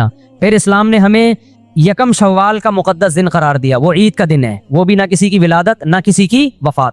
پھر 10 ذی الحجہ بقرہ عید کا دن ہے، وہ بھی نہ کسی کی ولادت نہ کسی کی وفات، وہ ابراہیم علیہ السلام کی قربانی کا دن ہے. پھر یکم محرم اسلامی سال کی ابتدا ہو رہی ہے اور سال تبدیل ہو رہا ہے، تو اسلامی سنہ ہجری کی ابتدا بھی ولادت سے نہیں رکھی بلکہ نبی کے ہجرت کے دن سے رکھی ہے، جس دن آپ نے قربانی دی، کوئی عمل کیا. سمجھتے ہو کہ نہیں سمجھتے؟ تو جو آپ صلی اللہ علیہ وسلم نے عمل کیا نا ہجرت کی، اس کو پہلا سال اسلامی قرار دیا گیا ہے تاکہ جب وہ آئے تو ایک موٹیویشن ملے کہ بھائی قربانی ہے، قربانی دی تھی نبی صلی اللہ علیہ وسلم نے. تو اسلام میں نہیں ہے بھائی یہ ولادت اور وفات کے دن. سمجھتے ہو کہ نہیں سمجھتے؟ دیکھو اسلام وہ ہے جو اللہ رسول نے بتایا، اپنی طرف سے چلو گے نا تو ٹکا بھی نہیں ملے گا قیامت کے دن. اخپل طریقے سے آپ اللہ کو راضی کرنے کی کوشش کرو گے، اللہ راضی نہیں ہوگا، اللہ راضی نہیں ہوگا. حضرت عمر کہتے ہیں ایک واقعہ ہے کہ ایک پادری کو دیکھا جو رو رو کے نا نالیاں پڑ گئی تھی، سوکھا ہو گیا تھا بالکل دبلا. حضرت عمر اس کو دیکھ کے رو پڑے، کہا کہ دنیا میں بھی اپنے آپ کو عذاب میں ڈالا، آخرت میں بھی عذاب میں، کیونکہ دین برحق کو فالو نہیں کر رہا، اپنی طرف سے اللہ کو راضی کرنے کی کوشش کر رہا ہے. آپ نے ایسے ہندو دیکھے ہوں گے جنہوں نے منتیں مانی بھی ہیں، کپڑے نہیں پہنتے، کھانا پینا چھوڑ دیا، سر منڈاتے ہیں. بدھسٹ کو میں نے دیکھا ہے ایسے، زندگی بھر کا عذاب، شادی نہیں کرتے، تو اپنے آپ کو ایک ٹینشن میں ڈال دیا اور نیت یہ کہ بھگوان ہم سے خوش ہوگا. حالانکہ خدا خوش نہیں ہوتا کہ آپ سر منڈا کے گھومتے رہیں، کھانا پینا چھوڑ دیں اور آپ شادی بھی نہ کریں. کچھ ہوتے ہیں نا، ہندوؤں میں بھی ہوتے ہیں، بدھسٹ میں بھی ہوتے ہیں. ایک یوٹیوب پہ میں نے ویڈیو دیکھی، ایک ہندو کے جو پنڈت تھے انہوں نے کرالنگ کر کے سفر کیا پتہ نہیں کتنے کلومیٹر دور, اور کہا ہم نے منت مانی ہے کہ پیدل نہیں جاؤں گا, کرالنگ کر کے وہ دہلی میں پتہ نہیں کون سے مندر میں, اتنا لمبا سفر. تو کیا آپ سمجھتے ہو کہ اللہ اس عمل سے خوش ہوگا؟ آپ نے اپنی دنیا کو بھی عذاب میں ڈال دیا اور آپ نے اپنی آخرت بھی برباد کر دی. چند صحابہ نبی کی خدمت میں آئے حضرت عائشہ کے گھر, تو انہوں نے نبی کا عمل پوچھا کہ نبی صلی اللہ علیہ وسلم کیا عمل کرتے ہیں. حضرت عائشہ نے بتایا کہ آرام بھی کرتے ہیں, تہجد بھی پڑھتے ہیں, کھاتے بھی ہیں, روزہ بھی رکھتے ہیں. انہوں نے کہا وہ تو پیغمبر ہیں بھائی, ان کے تو سارے اگلے پچھلی خطائیں معاف ہیں, ہم پوری رات عبادت کریں گے, سوئیں گے نہیں. اور ایک نے کہا میں گوشت نہیں کھاؤں گا, گوشت کھاتا ہے انسان کے جسم میں طاقت آتی ہے, گوشت میں لذت بھی ہے, میں خدا کی خاطر سبزیوں پہ گزارا کروں گا. اصل لذت گوشت میں ہے سبزیوں میں؟ ابے کیا ہو گیا, بول لو نا, میں بھی تو, اصل لذت تو گوشت میں ہے, پروٹین کس میں ہے؟ چہرے پہ جو چمک پیدا ہوتی ہے سبزیاں کھانے سے نہیں ہوتی, گوشت کھانے سے ہوتی ہے. آپ کی آواز میں جو طاقت, میری آواز میں بھی طاقت نہیں, بول بول کے آدھا ہو گیا ہوں میں, گھنٹے سے بول رہا ہوں, 2 گھنٹے سے. تو ورنہ جو آپ کی آواز میں طاقت پیدا ہوتی ہے وہ ککڑی کھیرے سے ہوتی ہے, یہ گوشت سے ہوتی ہے. اچھا مجھے ایک بات بتاؤ, گوشت خور جانور دھاڑتے ہیں یا سبزی خور جانور دھاڑتے ہیں؟ سبزی کھانے والے بکری دمبا کبھی دھاڑتے ہوئے دیکھا ان کو؟ یوں کر کے بکری بول رہی ہے, کبھی دیکھا آپ نے؟ اور شیر کی دھاڑ چڑیا گھر میں بھی دیکھ لو گے نا, حالانکہ چڑیا گھر میں وہ پورے نیچرل ماحول میں ہوتا نہیں, وہ پراپر طریقے سے دھاڑتا نہیں ہے, لیکن ڈر جاتا ہے آدمی. اگر چڑیا گھر میں پیچھے زو میں کہیں پیچھے شیر کھڑا ہوا آپ یہاں اور ایک دم دھاڑ کی آواز ہے, بندہ 2 منٹ کے لیے لڑک جاتا ہے. تو یہ جو دھاڑتا ہے, کتا غراتا ہے, کیسی آواز ہوتی ہے نا اس کی, پاورفل. بلی جب جھپٹنے کے لیے تیار ہوتی ہے غراتی, کیسی خطرناک آواز ہوتی ہے. تو کیا سبزیاں کھا کے ہوتی ہے یہ؟ تمام گوشت خور مخلوق میں اللہ نے ایک دہشت رکھی ہے, ایک وحشت رکھی ہے, آواز میں پاور رکھی ہے, چال میں پاور. چیتے کی چال دیکھیے کیسی ہوتی ہے. تم لوگ کو نہیں غیرت آئے گی, تم لوگ کو نہیں غیرت آئے گی یار, تم لوگ کو نہیں بات سمجھ میں آئے گی. چیتے کی چال دیکھی ہے, اسٹائل دیکھو چیتے کا یار. چیتا ایک ویژن بناتا ہے, بیٹھا ہوتا ہے, 20 ہرن اس کے سامنے سے گزرتے ہیں, وہ ہر ایک سے دل نہیں لگاتا. پہلے وہ ایسے نہیں چھچوروں کی طرح بھاگنا شروع کر دے, کبھی اس ہرن کے پیچھے وہ نہیں آئے تو چلو یہ والا ہرن, یہ نہیں آئے یہ تو گلی ڈنڈا کھیل رہا ہے ایک طرح سے. ایسا نہیں کرتا چیتا, کیونکہ گوشت خور ہے نا, تو ہر کام خاندانی طریقے سے ہوگا. چیتے پہ ایک پوری ڈاکومنٹری آپ دیکھیں, گوروں نے بنائی ہے. چیتا کیا کرتا ہے, پہلے تمیز سے بیٹھے گا, 20-30 ہرن قریب سے گزر رہے ہیں, چھچوروں کی طرح ہر ایک کے پیچھے نہیں بھاگے گا کہ پکڑن پکڑائی شروع ہو جائے, کبھی وہ کبھی وہ. پہلے بیٹھ کے نا کافی دیر تک ایک ویژن بناتا ہے, دیکھتا ہے یار کون سا والا میرے لیے سوٹیبل رہے گا, کس میں مال زیادہ ہے اور ریٹس کم ہے, اس کے ریٹ کا مطلب محنت کم ہے, تو پہلے وہ اس کی سلیکشن کرے گا. پھر اپنا ڈسٹینس ناپتا ہے, کیونکہ اس نے چند سیکنڈ اتنی اسپیڈ سے بھاگتا ہے, چند سیکنڈ ہوتے ہیں کہ اگر وہ مزید اس اسپیڈ سے چند سیکنڈ مزید بھاگے تو ہارٹ اٹیک سے مر جائے وہ, کیونکہ اس کی اسپیڈ چند سیکنڈ کے لیے بہت تیز ہوتی ہے. اس میں اگر اس کا ہدف اس کے ہاتھ سے نکل جائے تو چیتا اتنی انرجی یوٹیلائز کر چکا ہوتا ہے کہ دوبارہ پھر چیتے کے بچنے کے امکان نہیں ہوتے, لہذا اس کے پاس ٹائم کم اور مقابلہ سخت ہوتا ہے. اس لیے وہ پلاننگ کرتا ہے, بیٹھتا ہے ایسے کر کے نا, تو پھر اس کا دل ایک ہرنی پہ آتا ہے, کہتا ہے یار یہ میرے لیے, اس میں مال بھی اچھا ہے, اس کی اسپیڈ بھی مجھے کم لگ رہی ہے, ٹھیک ہے نا, اس کی اسپیڈ بھی کیا لگ رہی ہے تھوڑی, وہ والا تو بہت اسپیڈ سے نکل لے گا, وہ مجھے ڈاش دے جائے گا. کافی دیر غور و فکر کر کے آپ یوٹیوب پہ سرچ کریں, پوری گوروں کی اس پہ تحقیق ہے, کافی 1-2 گھنٹے بعض دفعہ پلاننگ میں لگا دیتا ہے وہ. اس کے بعد جب وہ ہدف بناتا ہے کہ یہ ہے جس کو میں نے شکار کرنا ہے, پھر جب آہستہ آہستہ پہلے چلتا ہے اس کی طرف, دائیں بائیں ہرن آئیں ان کو دیکھتا نہیں ہے, کیونکہ وہ اس کو چھچورا کام سمجھتا ہے کہ جب دل کسی ایک کو دیا ہے تو دائیں بائیں نظر نہیں اٹھانی. آج لڑکوں کو دیکھو, محبت کے دعوے کسی اور سے ہو رہے ہیں, نمبر کسی اور کا ہے, بیلنس کسی اور کے موبائل میں ڈلوا رہا ہے, شادی کے وعدے کسی اور سے کر رہا ہے. یہ چھچور بنا ہے کہ نہیں ہے؟ تو یہ وہ لوگ ہیں جو گوشت نہیں کھاتے.